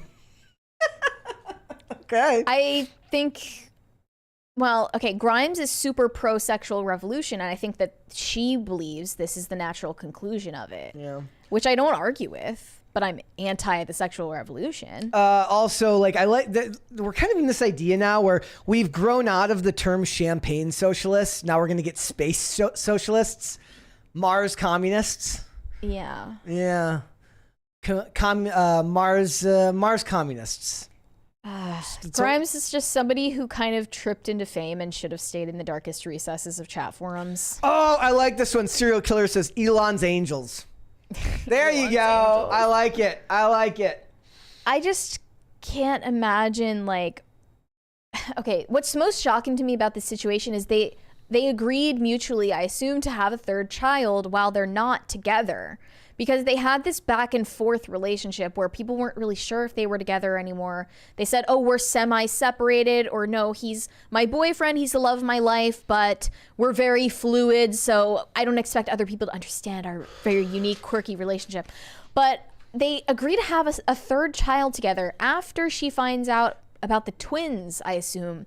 After he's kind of betrayed her trust and went and had kids with this other chick. But they're not even having sex, so it's not... I know, that's like the weirdest part, is like I can understand... Why are you still reproducing with this man who is not a part of your life or your child's life? It's very human and understandable to imagine that you've been together for a really long time. You have a very close, intense physical relationship that comes and goes because a lot of people have a very hard time breaking that off. You're emotionally bonded. So but in this situation, it's totally she's like, here's the vial. Inhuman and robotic. Here's the vial. Fill the vial with the liquid. And then maybe they do like a weird ceremony. Is it a money thing for her, or is it like a true believer thing? Elongated crimes, says like Mighty Rax. She referred to, like, despite being broken up with Elon, she is forever dedicated to the mission now, whatever that means. Yeah. Like, it's some kind of true believer, like, cult mentality. Yeah, and they see themselves as like it's main character syndrome. I think a lot of the time it's hugely main character syndrome where she like even wrote that song "Player of Games," basically calling Elon a player. He just crushes who, a like, lot. He will always love the game more than he loves me. Like, I'm in love with the greatest gamer. He loves a Tesla engine more than he loves her. Also, likely. like, I really love that song. I think it's like really creative. I wonder how he's always gonna love his job and his philosophy of life more than any woman or child that he brings to this world. Are any of these kids conceived naturally? Honestly, I doubt it, other than the ones from his first marriage. No, because the Amber Heard one has to be conceived naturally. That has to be like a slip and fall. Why? Whoop, I tripped into your vagina. Amber Heard is basically a lesbian. Why not? No, she was with him. She was with the dude from It's also way The Room. easier to have kids on the DL if you're doing it through a medical procedure. She is not basically a lesbian. She's a whore. She's a whore, not a lesbian. But it's way easier to keep these dealings like low key when you're doing it medically rather than by having a tryst of some kind. Who was the somebody help me right now. My brain's, I'm having a Monday. It's a case of the Mondays. James Franco. James Franco's in the elevator. Elon Musk is in the elevator. There were more men in that elevator that went up to her apartment. Elon Musk was in the elevator? Elon Musk was in the elevator. James Franco was in the elevator. Elon Musk was, I don't remember Elon Musk ever being Everyone has been in the elevator but Johnny Depp. She's not asexual. She's not a lesbian. She's just a bad person. Well, she's with a woman now, right? Is she not? Accident. It's a psyop. All right, fine. Is she? No, she is. Okay, but Grimes, she's bisexual. I remember that Grimes was naturally pregnant with the first child she had with Elon, but I assume that was done with IVF as well, despite the fact that she decided to carry the kid herself. I just don't understand how you can really have a natural bond with a child that somebody else carried into this world. It's not, I mean, the Kardashians have talked about this. Yeah. They said, like, I feel like I haven't been able to bond with my baby because another person gave birth to my baby and is nursing my baby. Like, I mean, is it really completely yours at that point? Like, you made that decision because of your vanity and your selfishness. There's the photo. There they are in the elevator. Elon is in the elevator. Yeah, it could be a natural conception. Wait, what year was this, though? The James Franco one was 2016. Looks like so. The Elon one was also would have been 2016? the same time period. So I'm telling you, that one was a he gave in to his carnal desires. How old is Unog? Una, I think. I don't think Una. I don't know if the G is pronounced. Okay, born April 8th, 2021. I think they just kept in contact, and he was like, "Hey, just mailed you some of my sperm. It's medical Express grade." carrier. So he sent it DHL. They're like, "Do you want to do this priority or standard?" And he's like, "Standard." He sends it DHL. Yeah. So the kid is definitely not conceived in 2016. Yeah. Well, I mean it was not Elon Musk in the one that had a timestamp. The one with Elon didn't have a timestamp. Okay. The James Franco one had a timestamp. Okay. So, yeah, she's all of these women are just out there, and he's just like, look, I've got enough vials for everyone.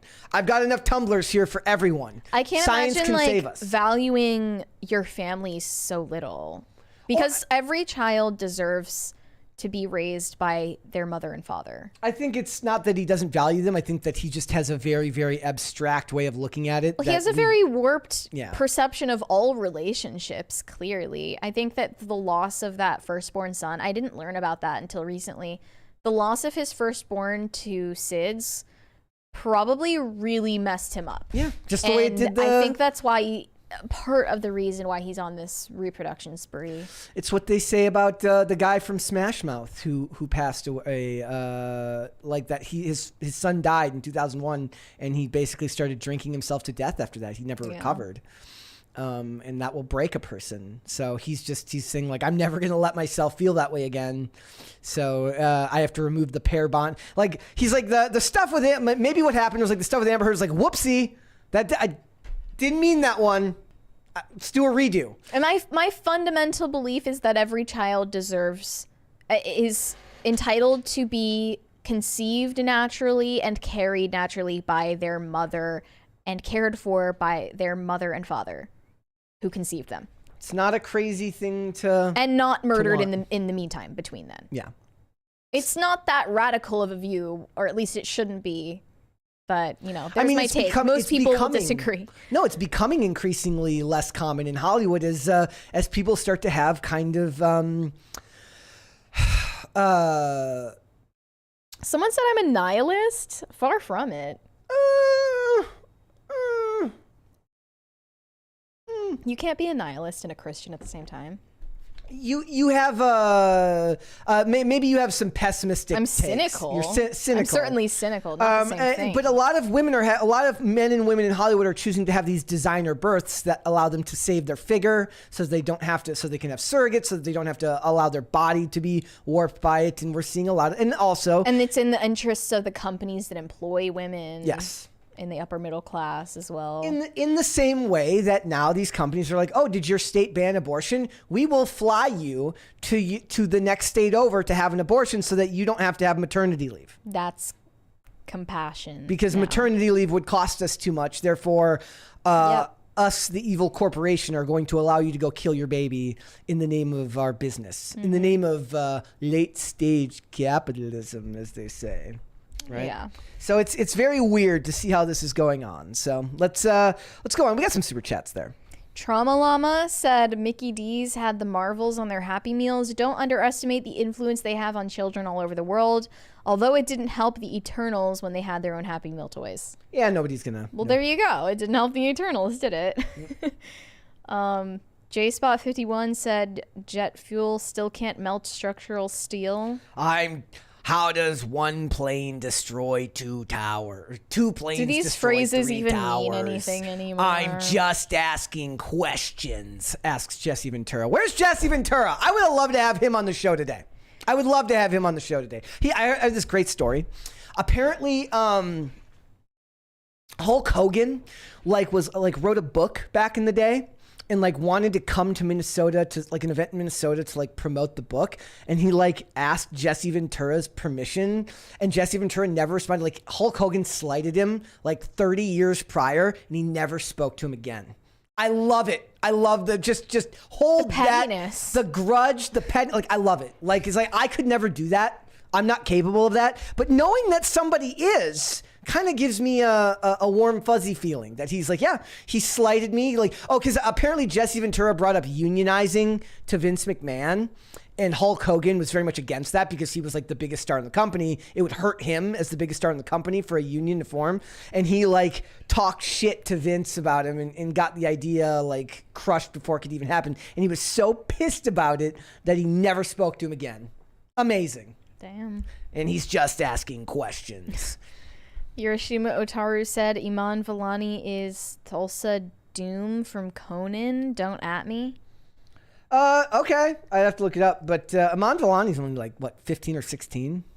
She's young. I forget which one was...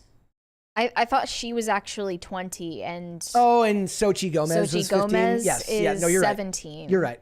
She was younger at the time. Derpa Lipa said Blueface to son. Oh, okay. I'm not going to read that.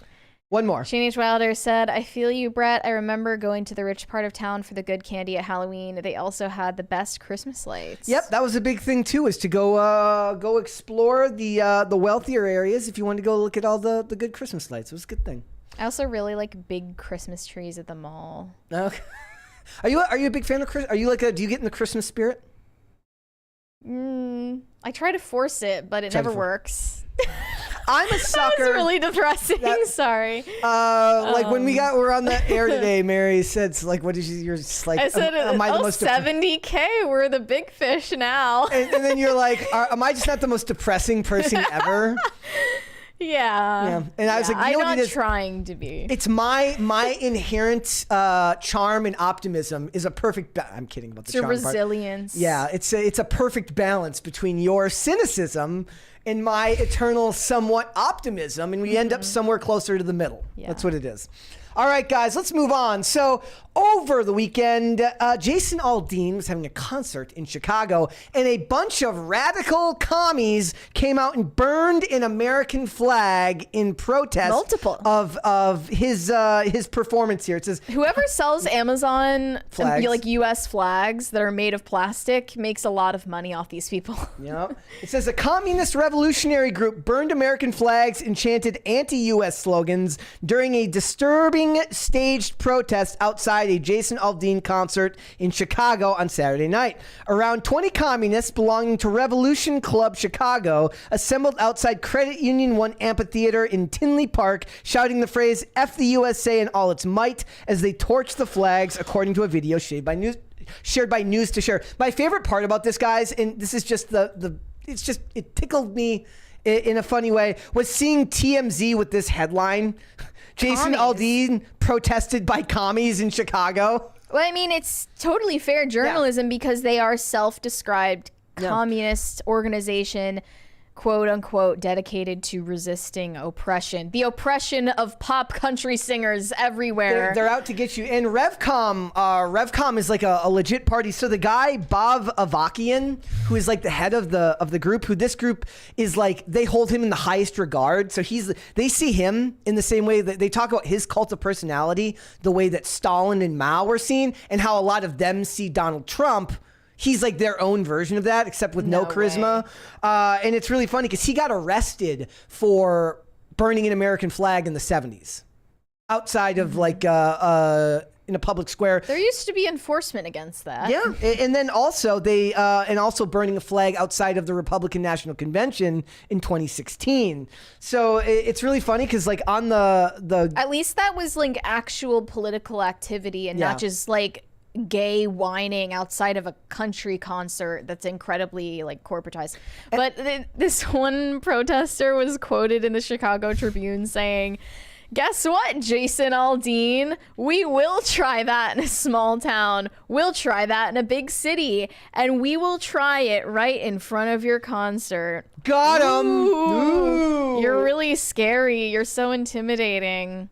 Yeah. Another one said, "This song reminds me of stories of young men like Trayvon Martin, Ahmaud Arbery, who were killed by white vigilantes."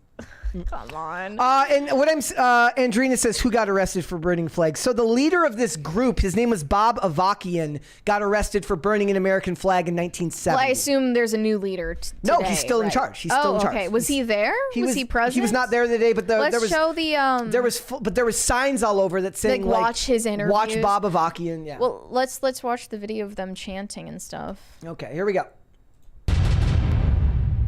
The whole history of this country. Jason Aldean said, "Try that in small town when we sitting at his fucking concert." That's right. So Bob Avakian couldn't be bothered to show up to his own protest? Tisk tisk.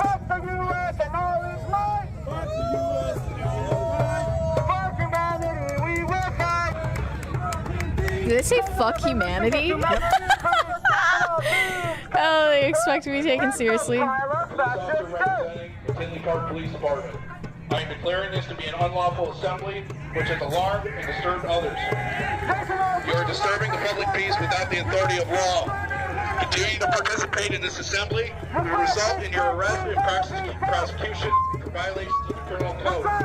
We are ordering you to immediately disperse. Failure to comply could result in chemical and or less lethal munitions being deployed. That bongo player was putting in his whole heart. Oh yeah. I love that. I also love that they're like they're mad at the cops who then eventually the cops will have to work for them if they get the revolution that they want. Oh, true. But what's funny about this? So I was looking up they don't have to get worried about getting arrested in Chicago. I was because with Avakian in charge, it's just funny because they really do believe these are not reformers. They're not reformers. So it says like RCP leadership says the system cannot be reformed. It must be overthrown and does not participate in charity or elections. Instead, organizing for total revolution. The problem is they also, Avakian promoted, he said, look, vote for Joe Biden to like help us along while we get on with the revolution. Yeah, if you're still voting, you're not a communist. Yeah, clearly. It says to replace the capitalist system with the socialist system, aiming for communism worldwide. They want world communism. What does protesting outside of a mainstream pop country singer's concert have to do with your revolutionary principles at all? Like, you're just LARPing. Well, I mean, they probably would see that he's LARPing. They would probably argue that he himself is also LARPing as like a freedom. So it's just a mutual LARP. It's a LARP off. They're having a LARP off and a mid off. Freedom, LARPing, freedom loving country artist who's actually bourgeoisie, right? Both is a LARP. The song is a LARP because it's a city dwelling rich guy talking about how it goes in a small town and how it goes in small communities that he's not a part of. Everyone's a LARPer. And these people are talking about revolution when they probably all have 9-to-5s. Yeah. Ruben Hernandez said, Brett, can you talk about Pimp C? Rapper. The first one calling out the gay agenda and how the gay mafia is running the industry and how they unalived him. And now when you Google country rap, it's not Pimp C from Texas, it's Lil Nas X. Yeah. I mean, I've heard that story before.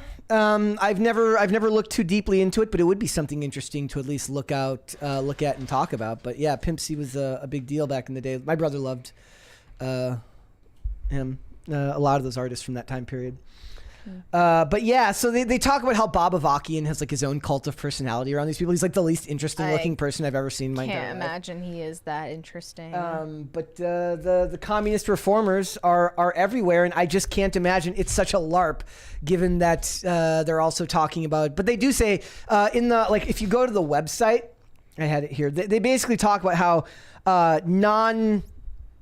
non-violent protest is like it's all they permit. But it's also sad how like back in the day it was considered a big deal to burn an American flag, and nowadays it's just considered passé.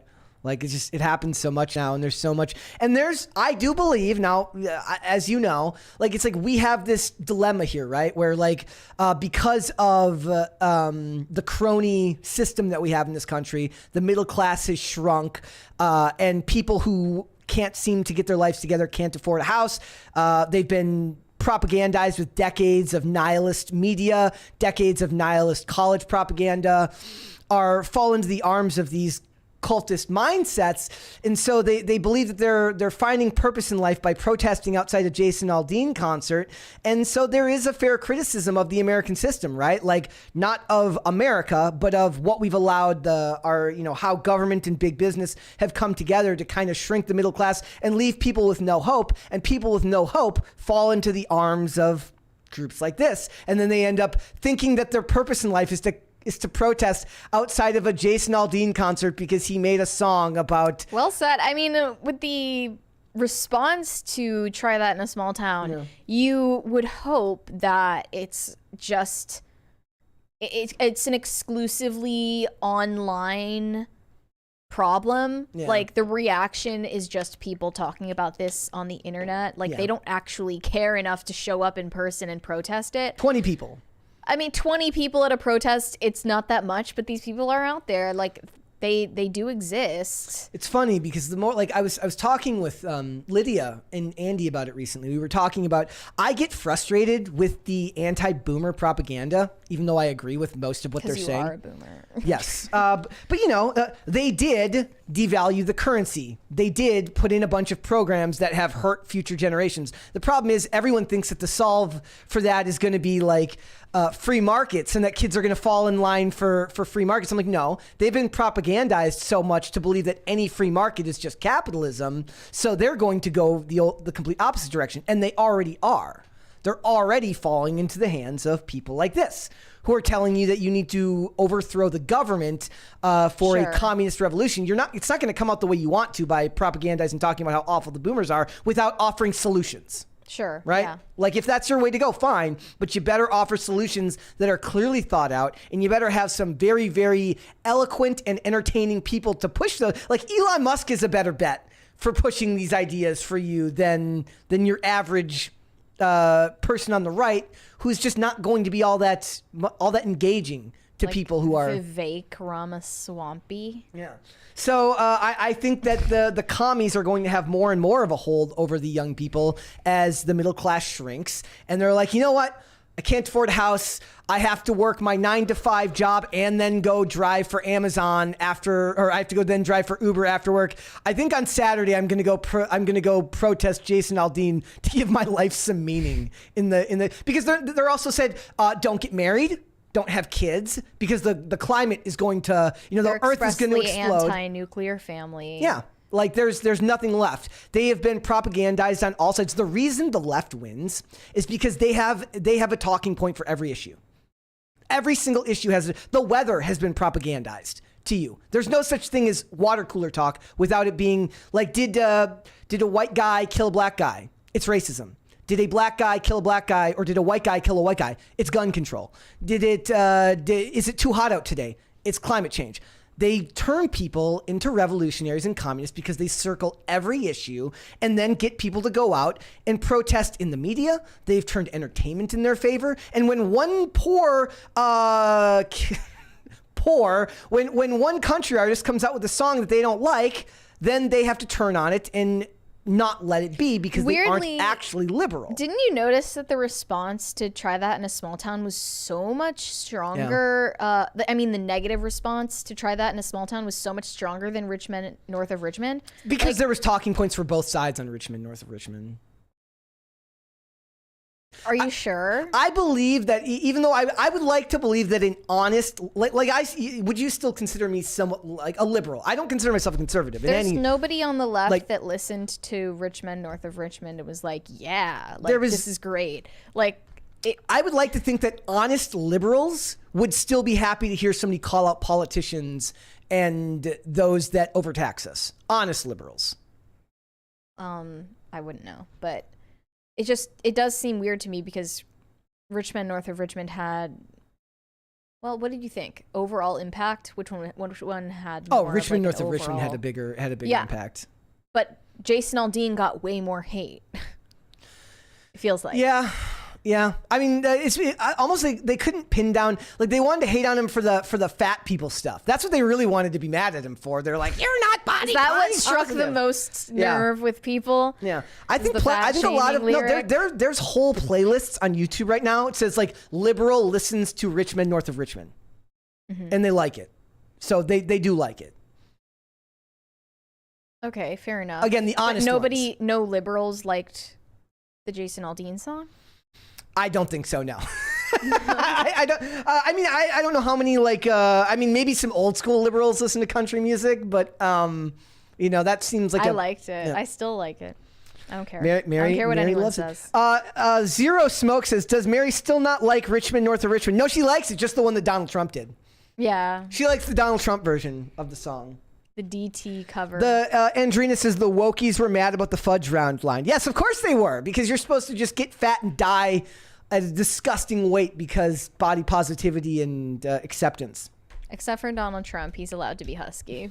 No way, he's 215 pounds. 215, not a pound more. Svelte 215. They definitely don't check either, because when I got my driver's license back in the day, I put my eye color as blue rather than, because neither of my eyes was blue. I had one hazel and one brown, and they didn't have an option. At least I didn't think of asking, like, do you have a way of putting both on here? Because all it would give you is like the three like boxes to put in the initials of those letters. Mm-hmm. So yeah. They don't check. They didn't okay, Mr. President. But you could put in something absolutely insane, and it would obviously be fake. He puts in 150. How far can you take that? I love it. I it's better if you know what they should do at the election? They should do a weigh-in, and Trump's like, fuck, like he's got to go get like a trick scale to get on. I like it. Yeah, I like it. I don't think he would look good skinny.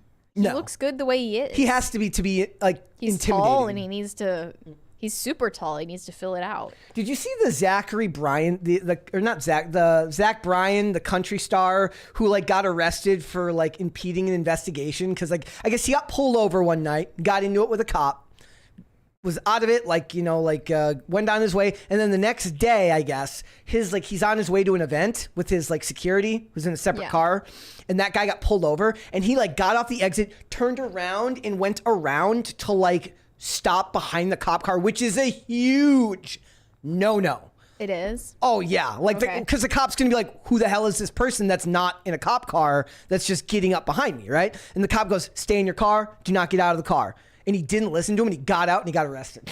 Oh, okay. At least he didn't get shot. But then he apologized, and he's like, I was acting like an idiot. I'm like, you were acting like an idiot the whole way. I was like, you got off the exit, you turned around. He was like, I'm not saying like the like whatever about the cop. Like I'm no like big fan or hater of law enforcement. They're people doing a job. There's good cops, there's bad cops. This seemed to be a thing where the cop was making a completely valid traffic stop, and he gets out of the car, and the cop's going to be very, very, very nervous about a guy just pulling up behind you and getting out of the car. What is this person doing? He's lucky he didn't get shot. Yeah. In that case. So but he's like, I'm so sorry. And then all the cops were like, thank you for apologizing. It was a big circle jerk all around. BLM, Blue Lives Matter. Yeah, exactly. All right, let's go to Super Chats. Perturbed Alpaca said, dogs watch you when they go as an alarm. If you run, they run. Don't know why cats and dogs watch us go, though. Probably critiquing us on our method. Probably. 200 Watt Studio said, dude, where's my alibi? Oh, no. No. Wait, was he in the one, was Ashton Kutcher the one in the Butterfly Effect? Don't know. I think he was the one in the Butterfly Effect. Yeah. Let's do 2 more. Guys, I want a second crisis party. Let's get it. Shane H. Wilder said, if she had this damning evidence that Ashton was involved in a murder, then she is equally culpable for not saying anything when it happened. I don't know about equally culpable because she didn't kill someone, but yeah, it does make her look bad, and she didn't really think that one through logically, as women so seldom do. Hiroshima Otaru said, Tao is a Warhammer 40k playable race. Yep. Let's do 1 more. Shane H. Wilder said, when it comes to names, I'm glad my dad had the final say and named me after a Western. My mom wanted to use my grandpa's middle name, Sylvanius. I like it. Actually, I think that would be better. Sylvanius is kind of badass and would have made you a villain by like you're kind of automatically a villain if your name is that Sylvanius. Name is awesome. That name rules, dude. I feel sorry for you. My brother got named after guys my dad knew in the Corps, in the military. I got named after sports people. I got named after. It probably just stuck in their head. George Brett, who's a baseball player. So Why not George then, though? You know. I'm just very glad it wasn't. I'm very glad. George, I think George is a good name. I would never. I'm not a George. I don't look like a George. I look like a Brett. Not a Brent. Not a Brett with 1 T. Not a Brett with 3 T's. Not a Brett with 2 R's. We get it, man. Yeah. All right, let's move on, shall we? Mary, why don't you tell everybody about all of the insane people that came after you over the weekend? Yeah, let's do it. Let's just get right into it. There was a video of Olivia Rodrigo making the rounds over the weekend, going quite viral, where she is performing this, I guess, pop punk or Riot Girl style song that's on her new album, Guts. And in the middle of the video, she just kind of screams. And not, I saw people commenting about this saying like, wow, she screams, that's crazy. And I got a little excited. I was like, oh, she like actually decided to do like a real growly scream on one of her songs. That's kind of out there for a mainstream pop artist and somebody who came from being a Disney child star. So I clicked on the video and I was horrified because it's really bad. You want to play it for us and we can all just adjudicate for ourselves? Let's play it. It's really bad, guys. Do you want to just play the end where the scream is? Just play the whole thing. Okay.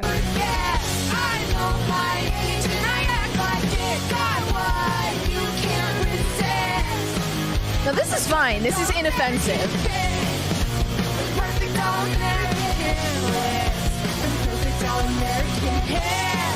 I know my place, I know my place, and this is it. I don't get angry when I'm pissed. I'm the eternal optimist. The screaming side could deal with it like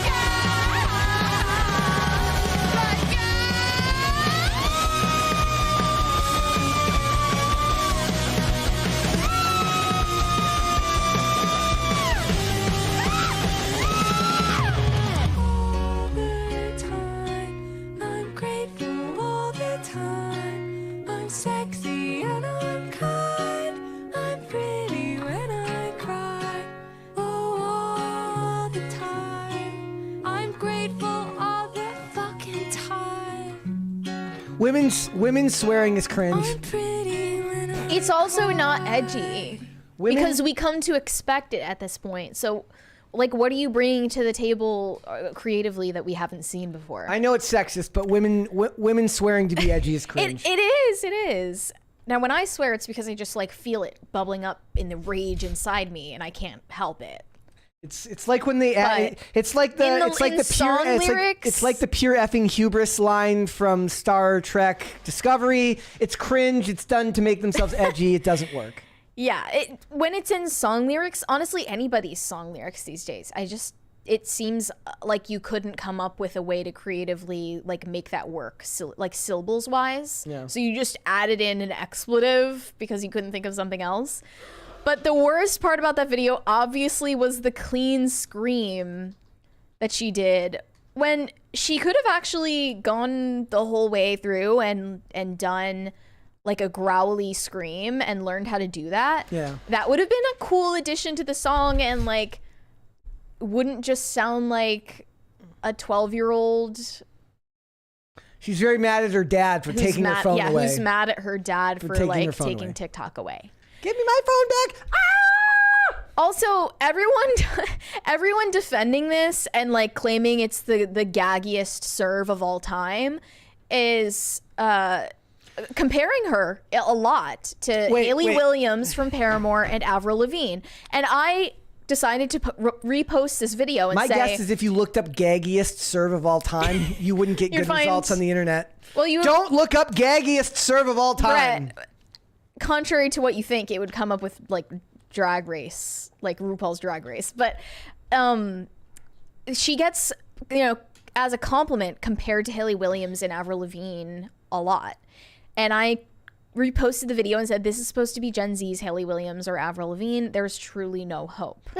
You're very You're very critical. And people were pissed. And everyone was pissed and saying like, actually, she's allowed to be her own person, and you're just obsessed with hating everything she does. And have you ever tweeted about Olivia Rodrigo before? This is the first and only time I have ever tweeted about Olivia Rodrigo in my life. So some of the quote tweets, which got a lot of retweets, said, I don't know, I just think she's proof that people will always hate young women and their interests for the rest of time. Because, good Lord, the amount of hate I've seen about this album is weird. You know what it is? Is it weird, really, to be like one of the most popular mainstream artists and get criticism? Hot Rod is right. Joan Jett, she ain't.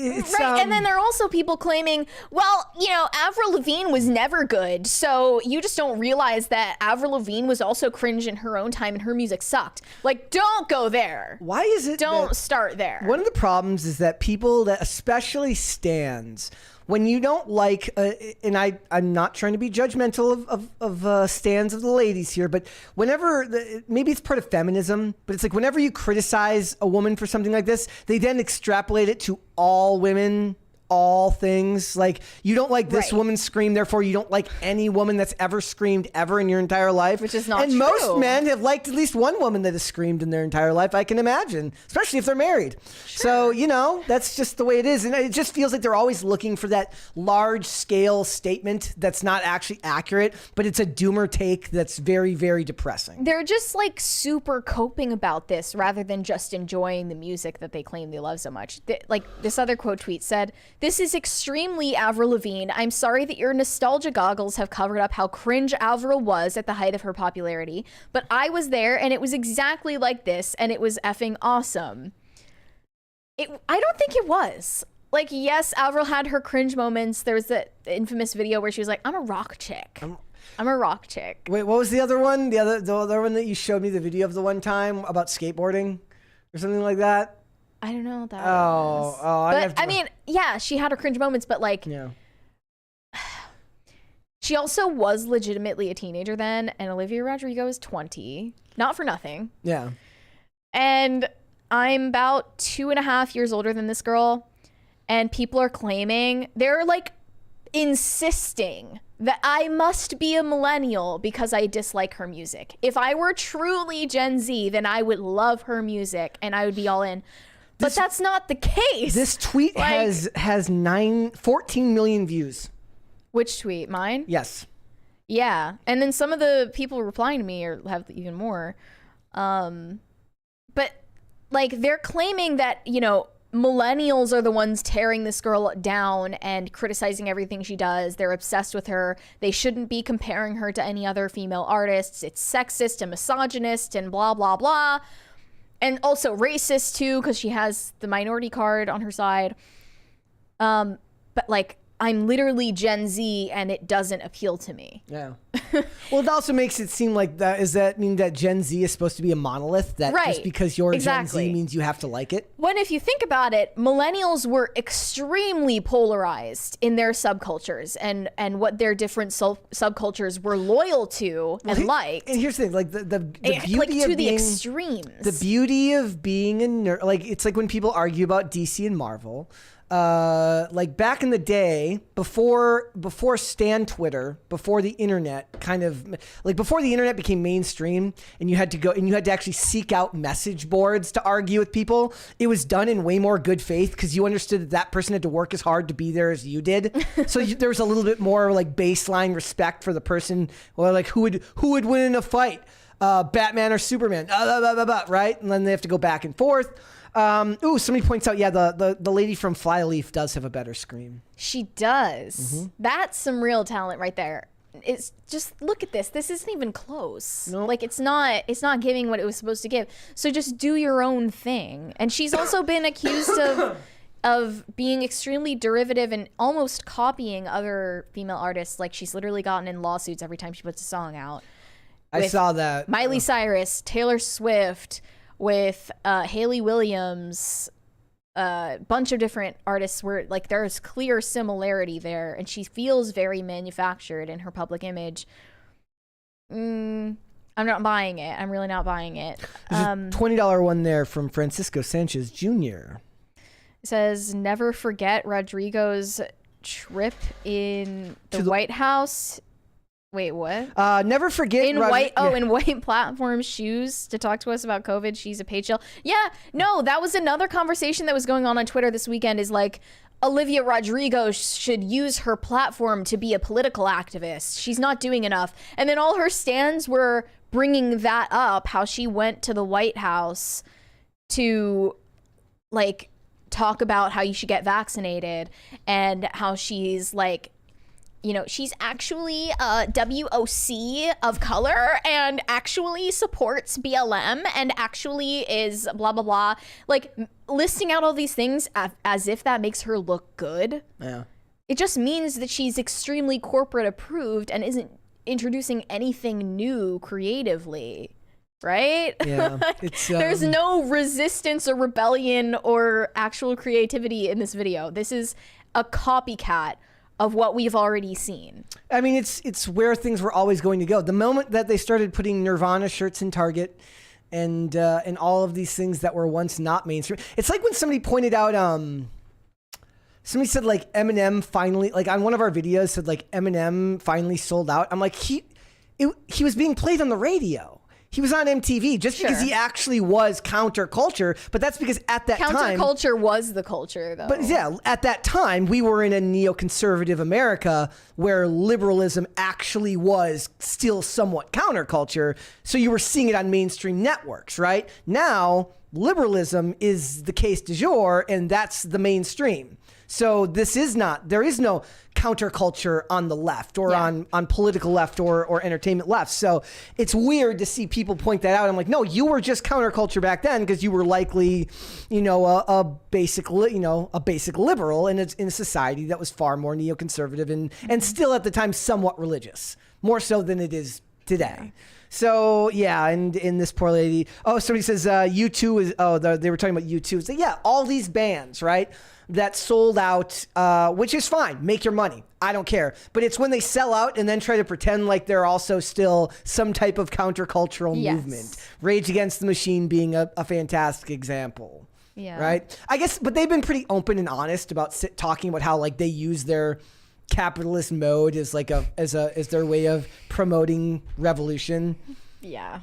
Just that proving once again how well capitalism actually works. There's a lot of cognitive dissonance there. What do you some more of these quote tweets are really showing that Gen Z has some resentment toward millennials.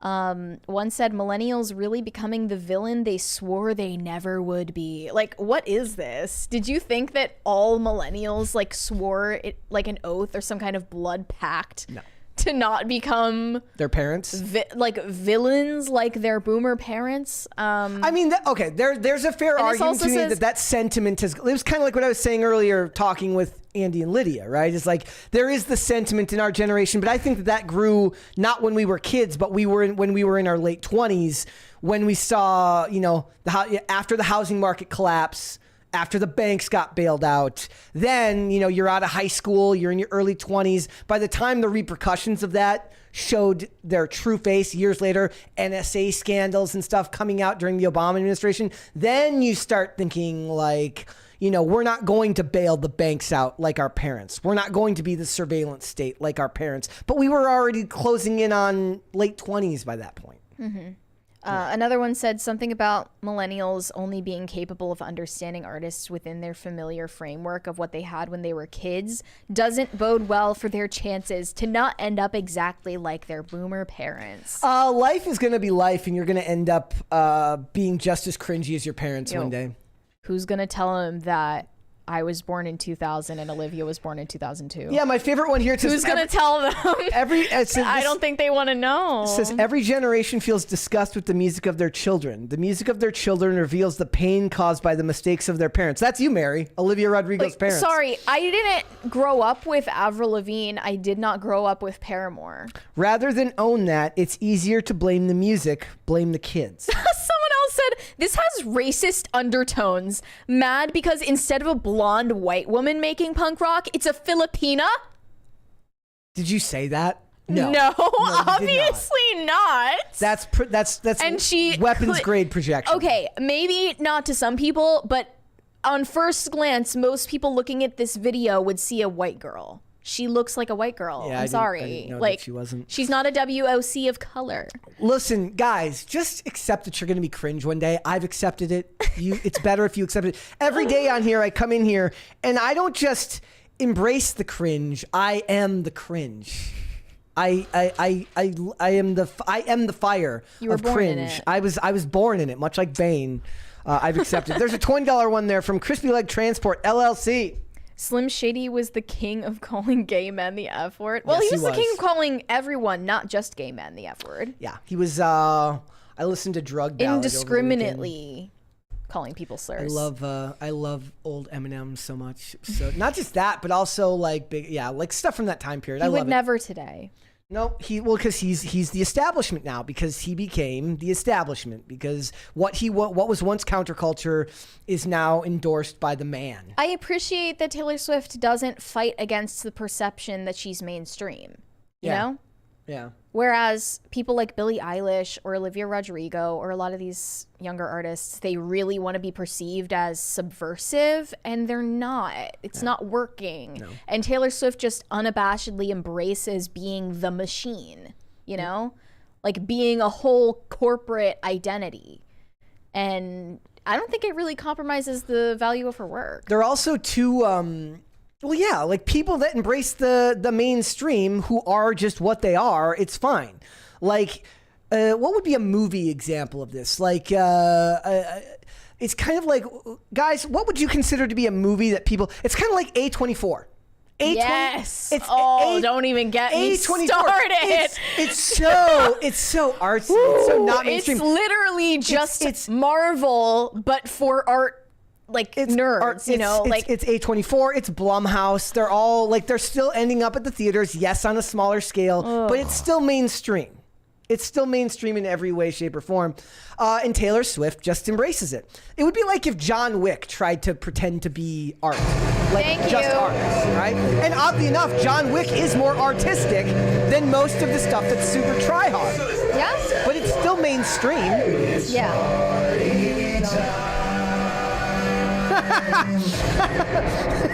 James Breiter says A24 is the new Miramax. Somebody needs to make a t-shirt out of that. But yeah, just admit that you're part of the mainstream. It's fine. They're too big to know what the counterculture would be anyway. It would be like saying to Billie Eilish, do you know who Tom McDonald is? I don't think she knows who Tom McDonald is. I think that Lana Del Rey has done a really good job of still remaining under the glass ceiling. But barely. In a certain way. She's still mainstream. She is mainstream, but she's kind of fucking irrelevant now. No one really cares what she's doing, and no one is listening to her new music at all for years now. Yeah. And that's kind of the sweet spot where you want to be. Yeah. Because the people who do care what you're doing are keeping up with you, and the people who don't care aren't looking and aren't hating.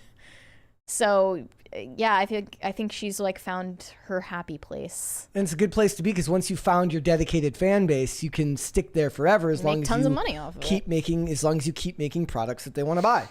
All right, let's go to Super Chats. Let's do this, after guys. We had hashed that out, dumped that trauma. Carpet Fresh said, it's sad how Grimes' appearance changed after she met Elon. She used to look naturally beautiful, and now she has just changed for the worse. Well, a lot of that is just changes that you're necessarily going to go through when you're in the public eye and you're in your late 30s. She did get an intense facelift. Remember when a super duper intense facelift, and she looks great, not gonna lie. It's like when Gwen Stefani went more mainstream and was became a solo artist and just started wearing more makeup and looked more. She was always pretty. She was always a beautiful woman, but she started to look more like a traditional pop star. She was always a beautiful woman. She was always a beautiful woman. I'm gonna start doing the show like this, guys. Would you like the Pop Culture Crisis was doing this the whole time? How original. It's very good. We're mature. Okay. Very mature. DCNC said, Mary, well done surviving Friday's Super Chats. Great show. Yeah, you did a very good job, and we salute you. Disco Jensen said, YouTube won't let me super chat telling the commies to go to China instead of bitching about the freest nation left. Well, one of the things was when they were talking about is so I guess this Avakian dude's version of communism. It's like a different version of Maoism. So it's not standard Marxist-Leninism, meaning it's supposed to be supposedly all the whole populace will go against the mainstream the way that they would imagine that just the communist revolutionaries would back then. But how are you going to get all of the populace to do that? It's an ideology of force because you'll have to force people to join you because you're never going to get a 100% population of a group to agree on something. Mm-hmm. So it's really, really funny to see that because they want global communism, but that's going to result in lots of violence and lots of fatalities because you'll have to force your ideology on people that don't want it. Disco Jensen said, the U.S. is still a nation where if you work hard and sacrifice, you can make it. Those burning flags are mad about not getting handouts. Look, and here's the thing. I think at one point I said, I have no problem with people burning the American flag. I would never do it. I don't think it's a good thing to do. Isn't it technically a crime, though? I do not believe so. It's protected under free speech. Correct me if I'm wrong on that. And look, I'm not saying that I agree with the message that it sends, but I've talked to plenty of people who have served who said, I don't agree with it, but I served to give you the right to do that.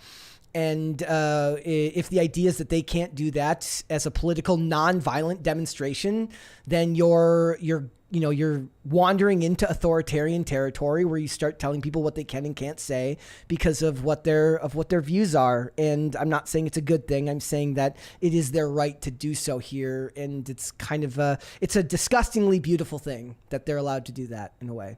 Because I would never do it. I don't support it, but I do support the idea that they're allowed to do it.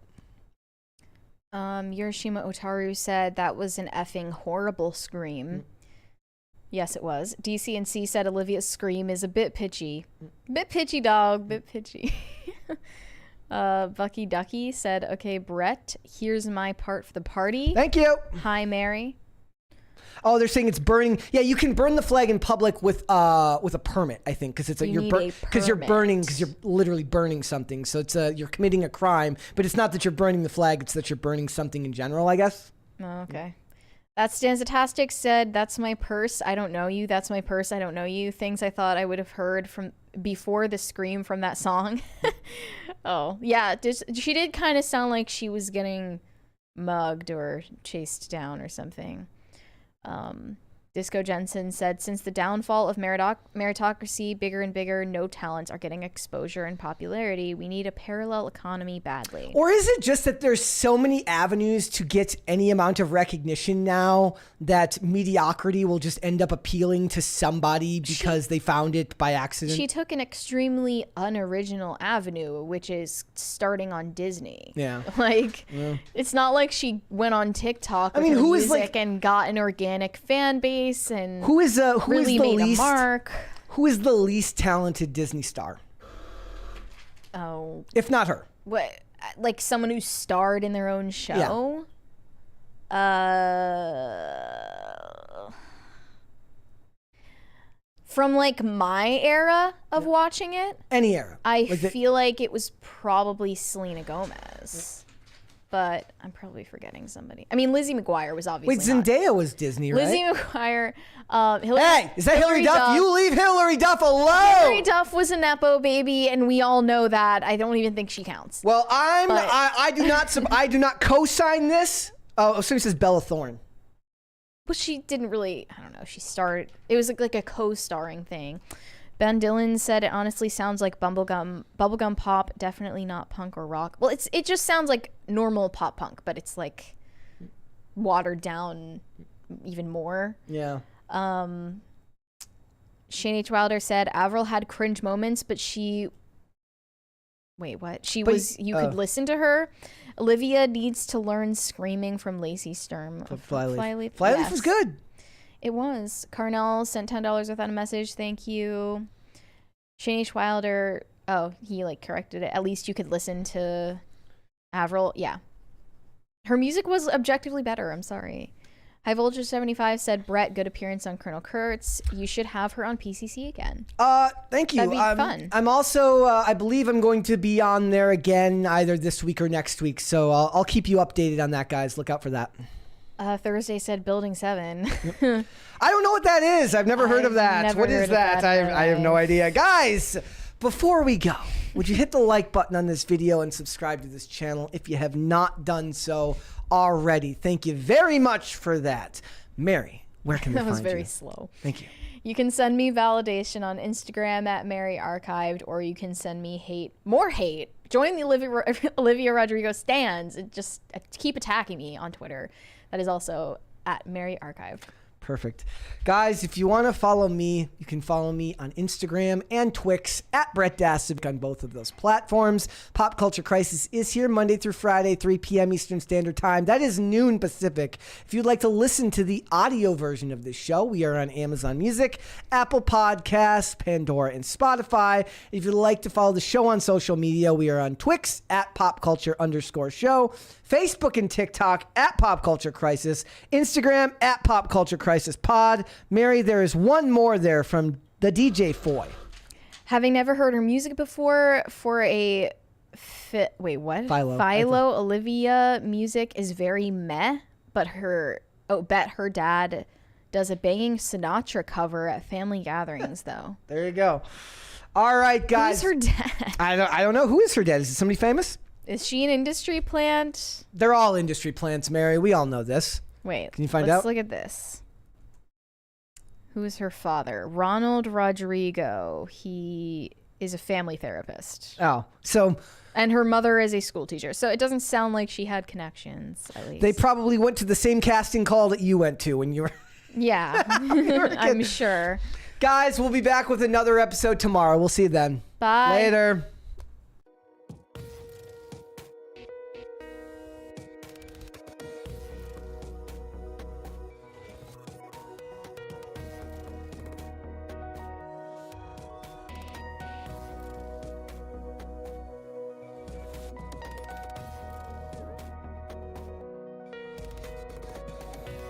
And Aquaman has less buzz than any of the other movies coming out right now. There's your poll, ladies and gentlemen. I didn't forget. I did it on purpose. I was just testing to make sure that you guys didn't forget about the poll. We'll see you tomorrow. Bye.